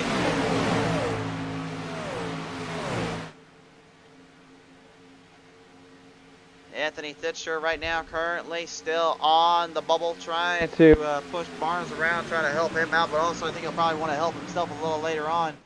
You never know with these guys around here; they can kind of stay steady and stay pushing, and then they may end up just coming right at you and just challenge you up for that race lead. You never know what to expect with these cars or these drivers. Sometimes it seems like, oh, you can call the whole race from beginning to end. Oh, we know who's going to win this and that and that. It's like, no. I tell you right now, I've been to enough races, I've done enough races to know it does not matter if you are literally the best in the world or if you have the best, you know, runs in the world as well. If you can't finish a race out and you can't hold yourself out, anything, and I mean anything, can happen in motorsports, especially in our stock car division, whether it be on asphalt, whether it's on dirt, it doesn't matter. Even on road courses and the dirt roads here, you see on iRacing, the game completely changes up on you as things move in and start to really feel it away. And it can be a blessing and it can be a curse at the same time. Really what it all depends on is just how much level of trust you have as a driver with the others and how much level of trust you have with that car to keep you out of trouble. Because there are times it gets pretty hectic out there and there's times it can get a little insane, and so far we haven't seen too many big moves or big runs here from anybody in a while. They've all been just kind of staying steady Eddie and just kind of staying clear off their troubles. And make no bones about it, when we come back, we are going to see the finish of this race in its entirety, commercial free. So we're going to cut to a quick commercial break here and finish this one out. But when we return, we will see who will be the guy and the driver to beat for the ESRA ButtKicker 275. Don't go anywhere, folks. We'll be right back after this quick commercial message. Well, tonight's race here for the ESRA Pro Series ButtKickers 275 has been brought to you in part by the ButtKicker. Best in performance for feel and realism for a virtual world of tracks. Be sure to hit up the ButtKicker to find out what you have been missing.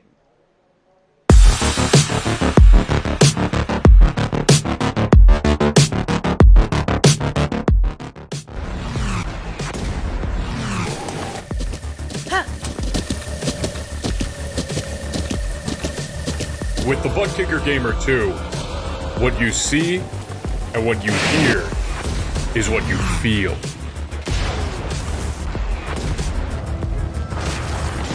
ButtKicker. The future is feeling.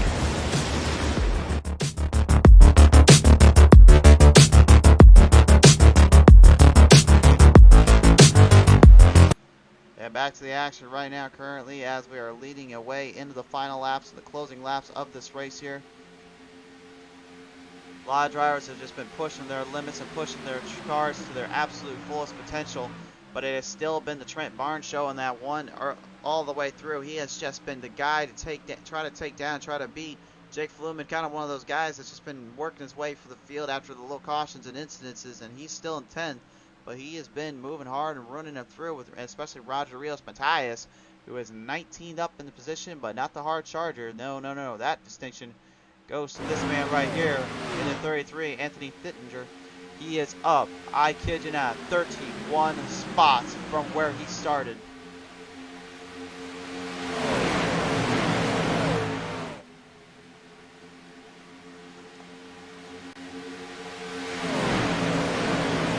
And it's hard to believe, but I mean, that is the truth in its entirety. And he's been, in my opinion, the guy that has been a bigger hand and a help for the leaders up front this entire night when it comes to everywhere and anywhere. And he's been playing the strategy game tonight as well. That's been the one thing you heard him say earlier on. He took tires on the wrong side and it felt like it messed him up completely and set him back a ways.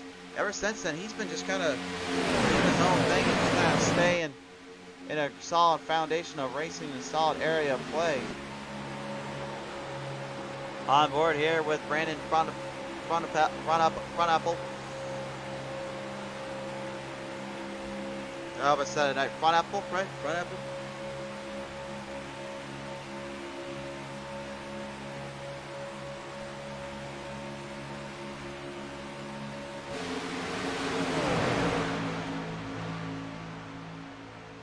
Moving his way around here, out of turn 3, down, back by, out of turn 4 once more.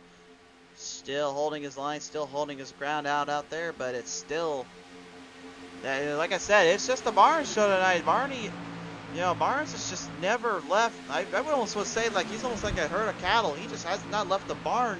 And he's just been kind of eating all of it himself. He's been kind of spoiled out there, in my opinion. He's just been. That's like the best way to explain it. He has not really been tested ever since those starts. And Dittner has really played in hard, but has just really been making any moves that I feel as though it could be exclusive to making a chance at him. What else? Speaking of making moves here, Brett. Whoa, oh, no. Oh, whoa, turn 3. Look out. Oh my, Jim Westerfield goes for a ride and a big crash ensued there out of turn 3 and the caution flag comes out. 5th caution of the night.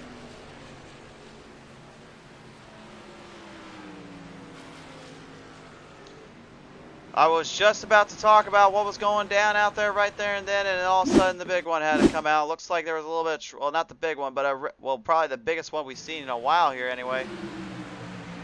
Here is the replay here in all of its entirety. Watch that 36 here on the bottom right of your screen. Now coming to the middle. Watch this. Almost the same area that we saw Coates get into, not Coates earlier, but you know, we saw there with the other drivers, unfortunately, they just tagged in a little too quick, a little too hard, and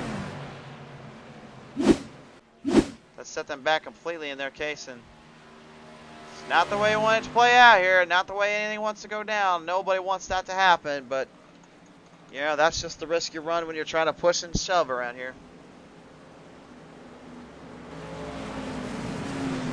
Well, we talked about it earlier today, and right now I don't think it's a better time than anything to break in Jake Bloom. And now, Jake, you got the copy here, bud? Hey, how's it going, man? Oh, going pretty good. Hey, man, we were talking about here on the show right now. Currently, you, after that wreck that was very early on in the race, you've been able to move the chains back in, and now you're up in the 10th spot where you started. Do you feel like you have anything left to finish out and try to get ahead of these guys in these final laps? Nah, man, I'm completely toast. These legacy cars, I only had 25 seconds worth of damage, and I am struggling right now. So I'm just going to hug the yellow line, and we'll see what happens. For sure there. Well, Jake, we do appreciate your time to talk with us here, man. Anything you want to say to your friends and family or anybody over at Whiskey Oval TV? Nope, man, just me and Ed, we're the only team. Teammates here on Ed and Jake Racing. That's it. Ed and Jake Racing right now doing a pretty solid job and doing what they need to get their way through. Jake, good luck out there to finish this one out, buddy.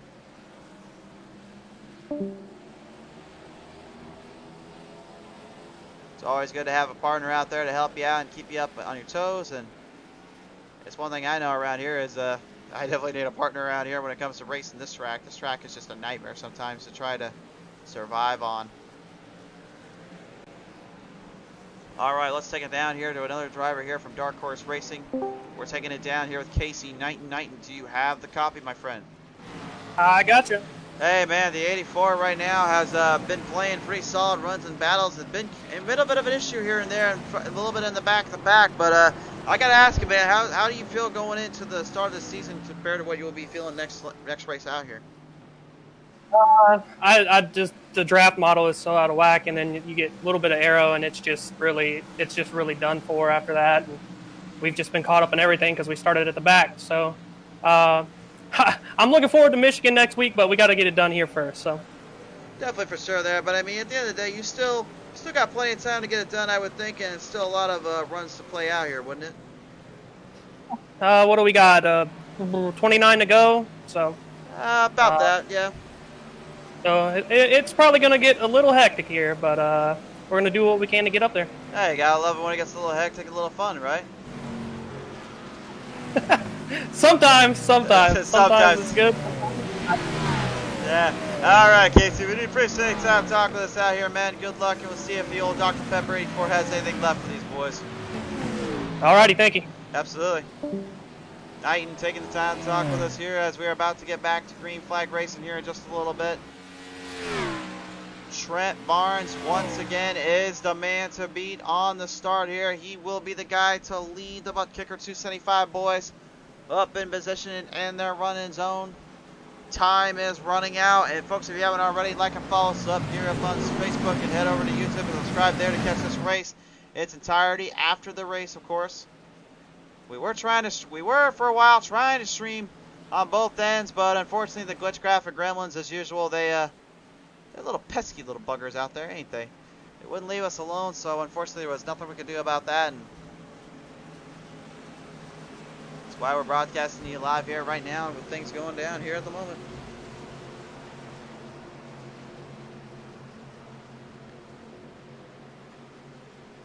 Alright, drivers are now wanting them back and ready to field them on around once again here, and there is no time like the present to be making moves and making some charges up to the front. They will want a big hard run on this one coming out of turn 4. Does Barnes have enough to hold off the drivers that are looking to take it away from him? He's not exactly out of the woods yet. Darren Bruce in the 00 will now play a factor. Anthony Thittner is still in there, and Steve Nevasius is one of those guys that's just been kind of knocking at his door all night long. The green flag flies back out. We are back underway.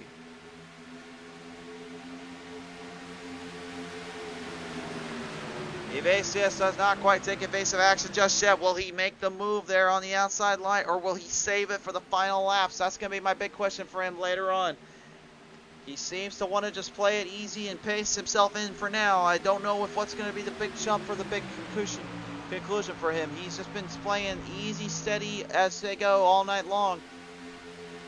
But I just have that feeling, man. I just have that feeling he just wants to make one big jump, one big area play, and try to really take home a big win here, considering this is the starter for this season, for the season opener.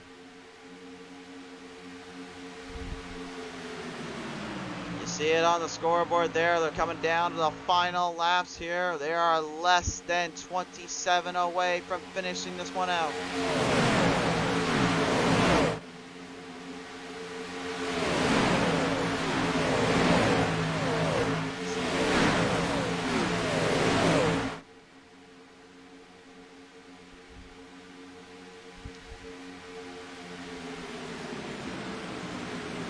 Ryan Nicoletta there in the 59, moving the chains ahead there. He gets around the area Mark Figueroa with a 79 there of, or excuse me, 73.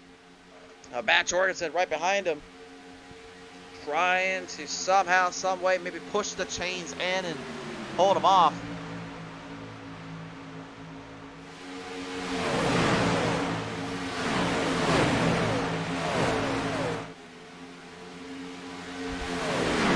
Top 10 right now, currently the main pack of the field. They are the main vantage point between victory and success here.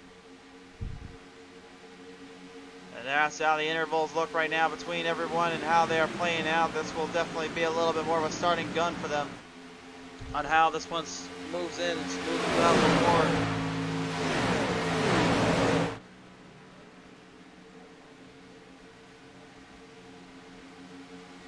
All right, 25 laps remain now here, and this has just been all about tempo, pacing, and waiting for a move, waiting for a stall to make a jump. They've done a pretty good job through that entire race so far today.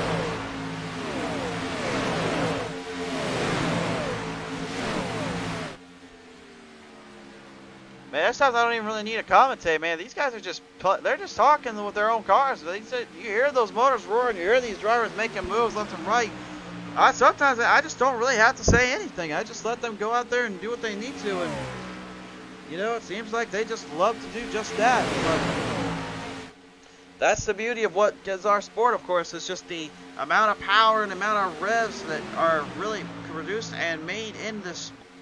But at the same time, you can't help but just wonder yourself is how long before you see that big one come out. And that's the scary part about all this, is we have yet to see the big one And that's a good thing, but at the same time, it can be a very bad thing.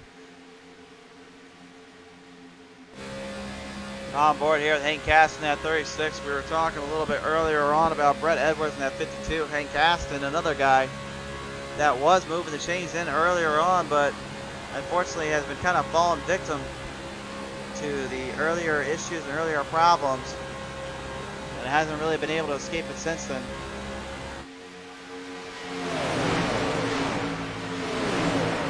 Darren Bruce in that 00 still has his eye up on Avicius and Barnes. Marty right now currently still has a good run in the line up on front. He's just been hanging on that bottom line all day today, and he has yet to let it go. Yet I know why he's doing it. What he's trying to do right now, folks, is he's trying to keep the guys in the back, kind of keep them true and keep them real, and not allowing them to make a move when he wants them to. He's just trying to do his own thing and just make sure that nobody will make that pass, make that jump around him. But again, it's going to be a matter of questioning how long does that last till.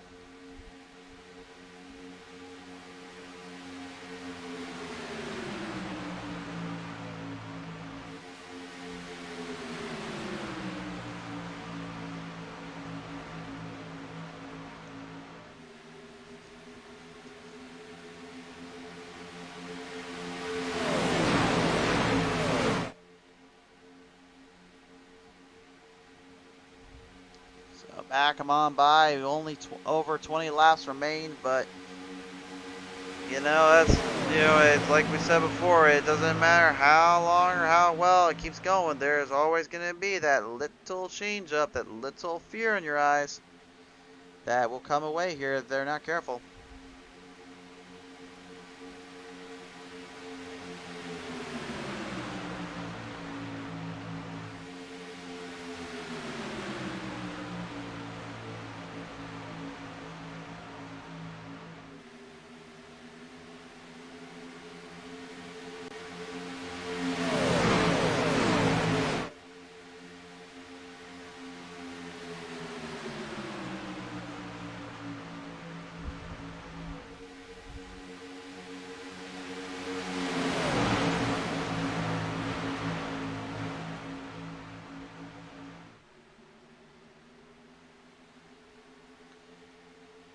Still on their toes, on their spot. Everybody just kind of laying into it, just kind of doing their own stuff, just kind of staying close to the corners, close to the runs, stay out of trouble.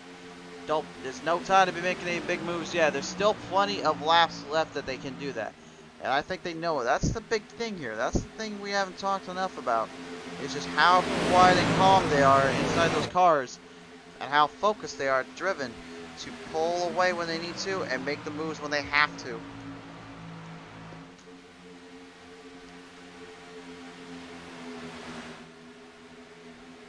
Run them back down here, the 5 there, Roger Rios, Matthias there. Having a little bit of company behind them there, as you see that Casey Clark in the 39, who unfortunately kind of got the little tag up there in turn 3 earlier on. Seems to have everything kind of playing a little bit better, seems to be fixing it a little more. Will it stay in for the whole time, and will it stay that way for him? Though that'll be the big thing. I'll have to ask him later on, but he's got that 33 of Anthony Dittner right in front of him.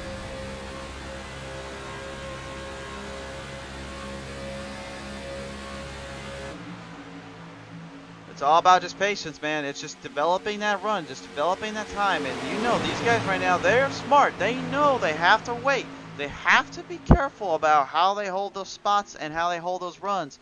Because again, if you go to that outside line too soon or too late, it could cost you victory, or it could cost you any chances at getting any more possessions.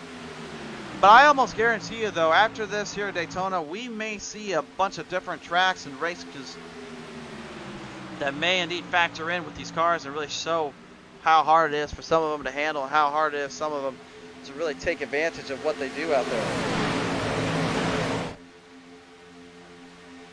It's just kind of that feeling I have, man. It's just that little overwhelming feeling that comes with these races. It's just, it seems like when you get to one track, it's like everyone's thinking, oh, it's like that's how it's going to be for the whole season. I'll guarantee you right now, that is definitely not going to be the case when all is said and done. These guys are going to be having it completely change up in position and timing as time goes on, and things will really improve and really spread out when it comes to what we will see on the show. And these ESR boys know it.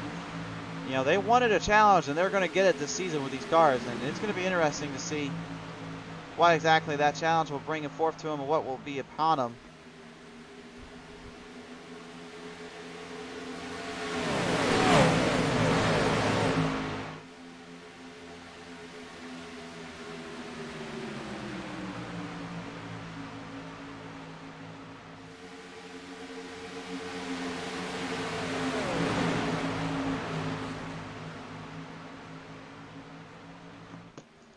Moving around here, there, Roger Rios opened the door up slightly there to Casey Clark. Clark did not take the advantage though of that. He stands out, and looks like Brett Edwards is going into pit road. He could not stay out the full time, and that will set him back a ways. Just 16 laps left to go here, and this is starting to look more and more like Barnes and Evasius and Bruce are going to be the only ones that have a chance to take the race win and take that position up if nobody does something sooner or later, because time is running out and it's elapsing quicker than they know it.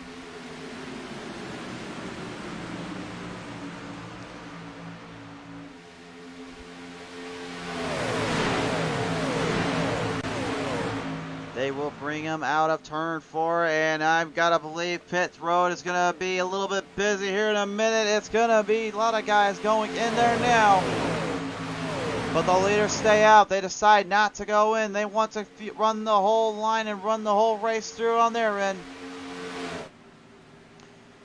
Oh, Steven Evasius there in that 2. Chevrolet right now has the advantage. Well, the number 1 is Trent Barnes, desperately trying everything he can to stay in the zone and stay in the push.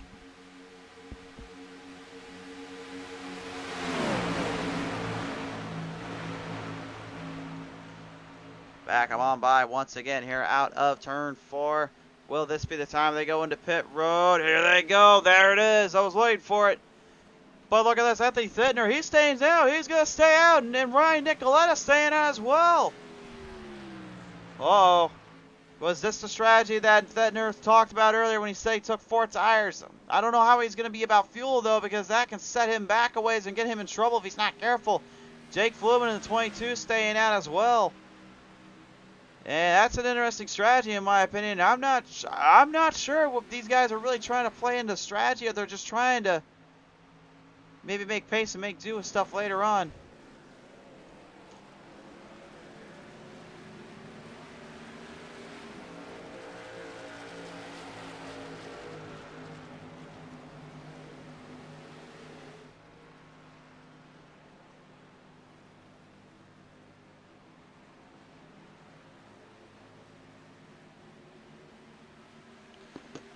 So here we go. This will be it. The final laps are running away here. Nicoletta and Thittner have gone into pit road.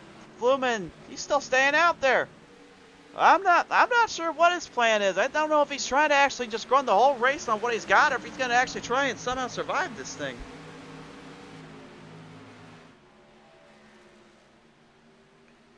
He seems to know what he wants to do here, though, because it seems to be working. But I mean, is he really going to be able to make it stick and last that long here? Because here's the problem. Thittner and Nicoletta are getting out of there now. But here's the problem. Here comes Evasius and the whole group of guys. Here we go. Let's see if maybe they can beat him out. Well, they're going to beat Nicoletta out. Will they beat Thittner? Thittner's going up. Oh, he drives it right out the outside. Evasius trying to take evasive action to try to get it going and did not succeed. And you see right there, Thittner unfortunately does not have the momentum for the run either. It's going to be Evasius that takes it away.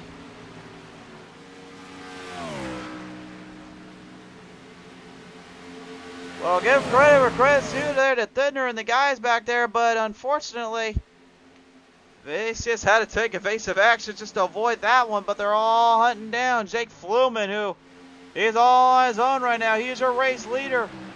And there's only 12 laps to go. If he somehow can find a way to pull this one off, I will be amazed and shocked, because he said he did not have anything left in there. But it seems to hold up right now. Here's how pit road looks at the moment, and you can just see that little yellow stripe, that little yellow particle on the right of the guys from second on back. That means they went into pit road at that time in that situation, and that's how the strategy's been playing out all day long. They've been kind of stabilized and steady, if you will, when it comes to how they pull in pit road, but they're very different in how they set it up for the long haul. But there's one thing we know for sure, that fuel run has been the key to success here tonight. 11 laps remain now, and time is starting to expire. Hard to believe that Fluman, you know, he said a while ago he didn't even think he was going to be able to survive. Now he's currently the race leader. But again, you know, he hasn't been in pit road in quite some time, and that is definitely setting him up for a little bit of a trouble territory if he's not careful here.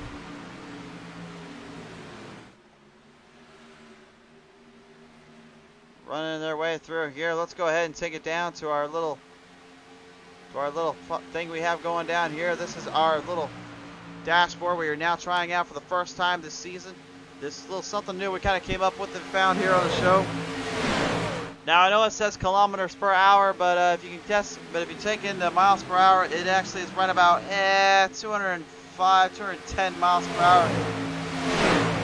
Actually, that's about 220. Excuse me, I'm completely blind on my mouth. That's about 220 miles per hour. You can actually see the gearing right there as well. I don't know if you guys can see all that as well. We don't know what you guys think about it, but let us know in the comments section what you guys think about some of these new tools we're going to try out as time goes on. Whoops. Producers, I told you that's the wrong button. There we go. Yeah, man, I can't take them anywhere these days. 9 laps to go. Fluman has the race lead still. He's just staying out there the whole time. I really think he's trying to actually go the whole run. I don't know if it's going to be successful or not, but I mean, if he can somehow pull this off, I mean, what a win that will be for him. He will start the season off the best way he knows how, and that's pretty impressive considering everything that's going on. But Steven Evasius and Barnes right now are pushing and crashing and clawing every which way to Sunday up to him. The field right now back behind him with Scott Weiss there getting lapped down and passed by. You see Mark Figueroa there in the 80 trying to hang in there, trying to move the chains up with the National Guard 80 Chevrolet, but that 82 of Brian Worth's Sun-Kissed machine, or excuse me, the Ford Fusion of Worth's right now. Maybe looking to make some moves here, make some passes on by. Love it right there. You see coming there out of that corner. He was opening the door up a little bit with 8 laps to go.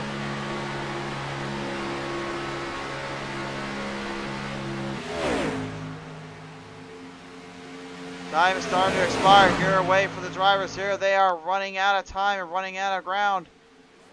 Fluman is being caught up big time though. He's not exactly running away from the field anymore. Here's how the lap times look. And just look at the gap and precision and expertise that's coming from Evasius. He has been throwing everything to the wall to catch up to him. And that is the biggest difference for him. And right now with those lap cars right behind Fluman, it either could be a saving grace for him or it could be a bit of a trouble time for him. He needs a little hand here from them if he wants to try to keep these guys away from him. Because Evasius and Barnes are coming up fast.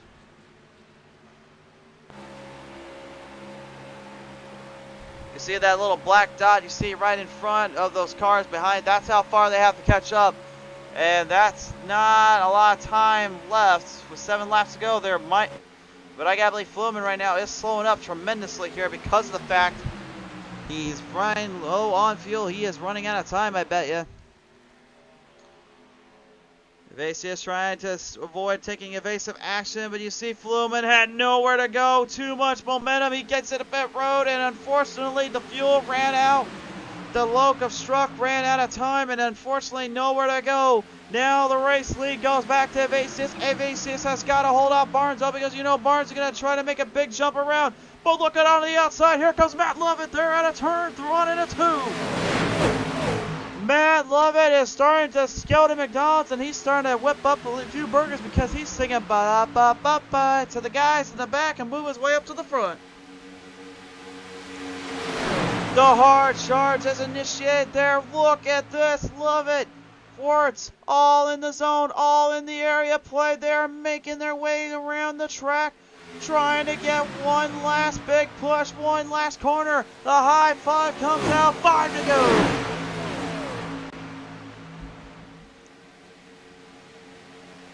Oh, Lovett had a huge run and a hard charge ahead, but he's got to try to get back up to within bases. And Barnes there. Barnes right now is holding a pretty solid line, but Lovett is just right there with him. Side by side, they take it a little bit of a push there to the 00 from the 77. I'm not sure if Bruce appreciated that push from Moore very much. Moore right now, I think, is just trying to get up there with him. And now Lovett there out of turn 3 into 4. Might just have the run he's been looking for all night long. Oh no! No, no, no, no, no, no, no, no, no, no, no, no, no! Oh no! Are you kidding me? Out of turn 4, the pressure got him, and unfortunately, that's the risk you run at Daytona. Caution comes out at the worst of inopportune times, but Lovett, I think, got the lead away from him. They're going to take it to a green-white checkered when we get back from the PTM instant replay, and oh my goodness, this was looking to be one of the best finishes we've seen in a while. And now I think it's turning into a bit of a nightmare for some. Here's the PTM instant replay in all of its glory. Watch carefully what happens here.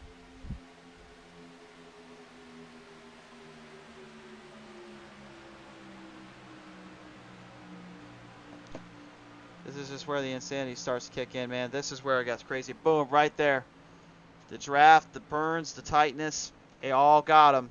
And unfortunately, it got worse to worse out of that bunch. We'll take it to another angle here. Since we're not going to be able to talk with our drivers here, we're just going to show you the whole camera angle from all ends of the spectrum. This is what you'll see right here. Watch carefully with Thittner in that 33, and then watch Barnes in the 1. Look at how close Wirtz gets in there with him, and look at how close this gets to be almost a complete disaster for a big one. That little push there from Moore into the 1, and then the 48 had nowhere to go, and the 82 at Wirtz is just coming to a stop, and the disappointment just kind of sets in right there. It's like, man, you work so hard, you work so well, and then all of a sudden, just that one error, that one little mistake costs them everything. The 6th caution of the night, and maybe the hardest one to swallow for some. We will be down to the final 2 laps on this restart. Woo, I got a little shaken out here.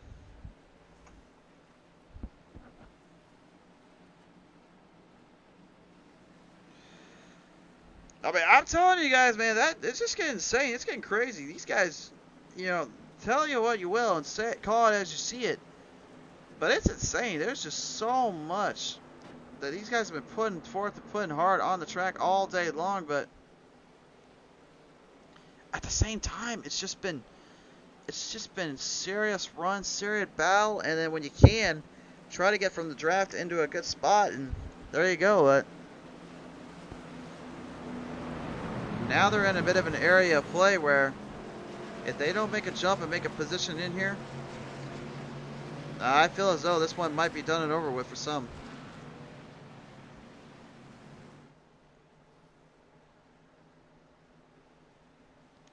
So here we go.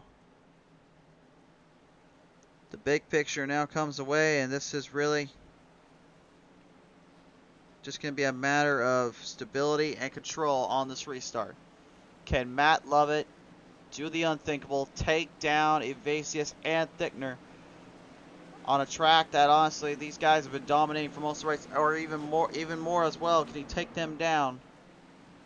There is a lot at stake. There's not a lot of time left.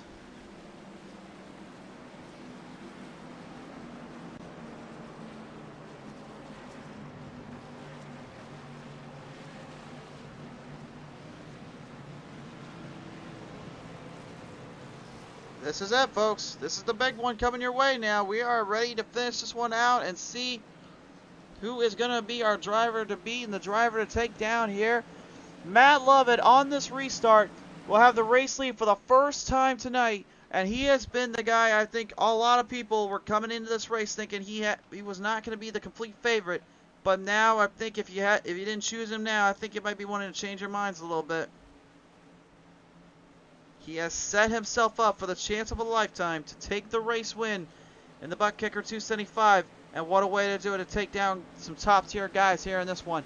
There's 2 laps remaining on the start. Evasius is in this hunt as well. That kid right now has been on his game and on his toes all night long. And you know on this restart, if he gets one big push there from Andrew Moore and Jr., and those two can hang this one out, this could be a big finish to the end. Jim Dalton saying this is going to be a good one. Yes, sir, it is definitely going to be indeed.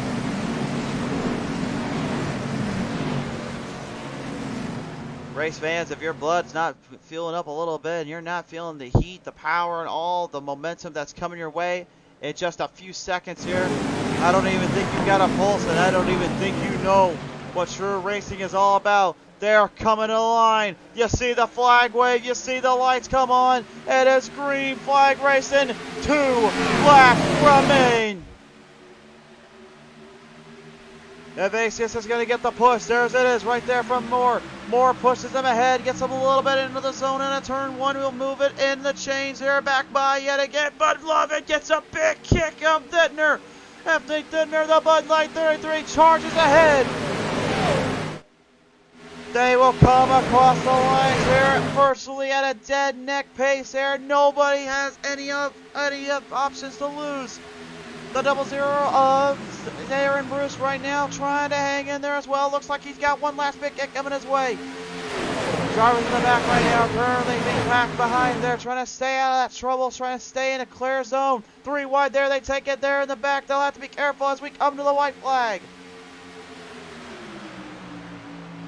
Matt Lovett has the race lead, but how long can he keep it? Dittner is going to go for one big move here, I believe, coming out of turn 3 and 4. I think he's setting up. He's setting up the draft. He's setting up the push. Lovett knows he's coming. Out of turn 2, back straight away one more time around. If they're going to make a move, you got to do it now. There it is from 00, Darren Bruce. Bruce goes to the outside. He's going to charge it. The 80 of Mark Figueroa is going to try to help him out, while the 2 of Stephen Evasius is going to try to get a hand here coming out of turn 4. Here we go. Oh, a little bit of an evasive action there from Evasius. Gets set up there. 3 wide there for 4th and 5th. But coming to the finish, Matt Lovett is going to take on the race win. Wow. That right there is what you call racing at its finest, and a solid way to end this one. Your ButtKicker 275 at Daytona race winner is the man that took it to McDonald's. He said, "Can I get a McPick win?" Ba-da-ba-ba-bye. He's loving it. Matt Lovett is your race winner. Unbelievable. That right there, folks, is what you call don't quit, don't give out, and just full throttle it all the way through. Love it. Before the caution came out, we saw him coming in charging and made the move and made the run that he needed to. And it took every ounce of what he had to do just to try and survive and take it away. And he did. He did indeed. And here is a burnout I think he's been waiting for a while to do.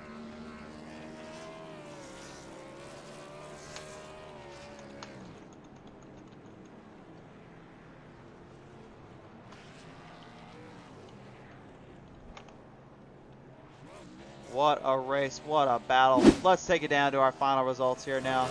Pop them up on the screen here. Here it is, ladies and gentlemen. Your final results are now in here tonight. Lovett takes the win. Dittner third. Third goes to Bruce. 4th to Moore Jr. 5th to Figueroa. 6th to Evasius. 7th to Clark. 8th to Brian to Front Apple. 9th to Knighton. 10th to Edwards. 11th to Matthias. 12th to Mock. 13th to Jorgensen, 14th to Nicoletta, 15th to Johnson, 16th to Mayu, 17th to Wirtz, Caston 18th, 19th to Barnes, 20th to Cherry, 21st to Wilson Johnston, 22nd, Harlow 23rd, 24th to Mankowski, 25th to Evan Keys, 26th to Scott Weiss, 27th to Fluman, 28th to Barry, 29th to Westerfield, 30th to Coates, 31st to Johnson, 32nd to Jurgen, 33rd to Hand, 34th to Curry and Ramsey, and 35th to round out the field here tonight for this absolute wild, crazy, hectic finish, to say the least. What a race, folks. What a battle. What a show. I honestly, to be honest, that first part I thought was kind of tame. I was expecting a lot more runs, but you know what? At the end of the day, they sure put on a heck of a finish to put that one to rest. So give them credit where credit's due. Let's take it down to our top three here, and it looks like Darren Bruce is not with us. Looks like. So we will not be talking with them. So producers, put the overlay. Oh, you already put the overlay? Okay. I'm sorry. I wasn't paying attention. My bad. Your third place finisher tonight, Darren Bruce there. Now let's take it over to our second place finisher here tonight, Anthony Thittner. And, well, we know he's in the chat. So let's bring him down and about and chat with him right now. And Anthony Thittner, congratulations on second place finish to start this one off here, man. What a run you guys had to that end there, man. I don't know what the heck was going through your mind there, but what a finish.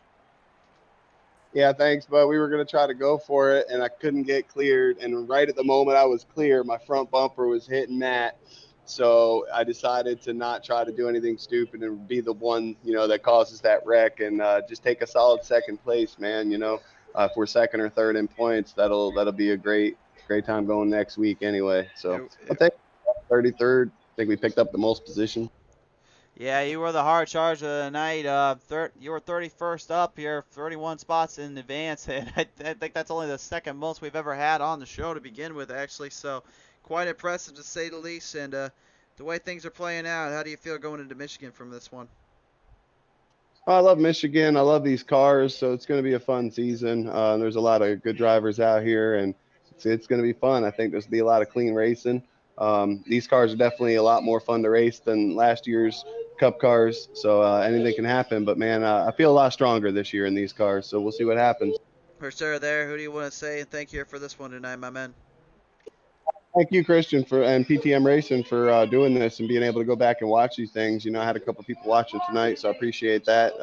Shout out to everybody who's watched. Shout out to my girlfriend. Appreciate everybody watching. Bud Light for being on the paint scheme. Luis Almaso, the one that painted it. All the guys on the team, at Torque Wrench. Scott Wise for giving me a ride. Hopefully we did them well, so we'll get them next week at Michigan. I think you definitely did. I'm pretty proud here tonight. Congratulations on your second place finish here, brother. Buddy. Anthony Thickner, your second place finisher here tonight. And Bruce actually did join us in here, so we're going to go ahead and give him a showcase. We always get everybody we need to here in the show. Darren Bruce now joins me in here. Darren, congratulations first off on your third place finish. And you sure had a lot of work to do there to get to that point. What was going through your mind throughout this one? Hey, how about that finish, man? Was that great or what? Oh, we're out here. We can't say it wasn't a good finish without saying it was a good finish. That was a strong finish, to put it nicely. That was a lot of fun. Yeah, these cars, I don't know what Anthony told you, but these cars are a handful of passings that are premium. So you just kind of had to pick and claw and scratch to get every little spot you could and try to hold it.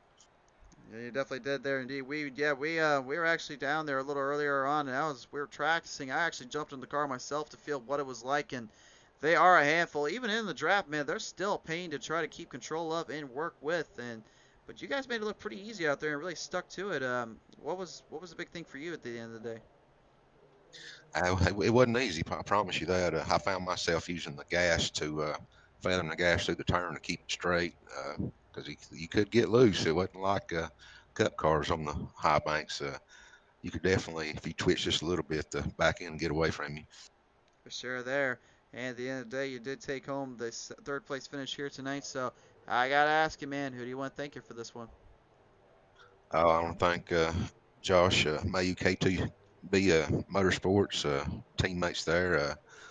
I want to thank Dirty South Racing. They sponsoring the car. They run the car this week. And Barnes Paving for sponsoring the race. And ESRA for putting it on, man. And you guys for doing the broadcast. For sure there. Well, congratulations once again here, Darren. A strong race and a strong battle all the way through. Well worth your time, brother. Thank you, man. We enjoyed it. Absolutely. Ladies and gentlemen, your third place finisher here tonight, Darren Bruce there, taking it on home. And now, I think Lovett's been waiting a while, hasn't he? So, let's take it down and chit-chat with our race winner from Dark Horse Racing, Matt Lovett. And Lovett, holy smokes, did you have to work your way for this one? I'm going to be honest with you. That is probably one of the hardest super speedway races to do it in this car. It's insane. It sure is indeed. I mean, talk me through what the heck was going through your mind on these runs, man. You had I know you were trying to hold hard and try to run it quickly and get around some guys there, but on those final laps, at any point did you ever think, oh man, please for the love of me, do not put that front bumper to my rear or anything like that go in your mind? Brian, that's the only reason why I got the lead. Brian hit me right there at the coming out of 4, and it just really shot me past Trent and them, and that's what got us to first. And then the green-white checker happened. Anthony was behind me, and I knew Anthony was a hard pusher, and I knew that he was going to race me. He was going to race me clean. I got to thank Brian for the push to get me up there. I got to thank Anthony for really sticking with me there at the end. He could have easily got out of line there and tried to go for the win, but he stayed pretty solid right behind me, pushing me out of the 4. And once we got out of 4, it was over from there. These cars just don't really go like the other cars do.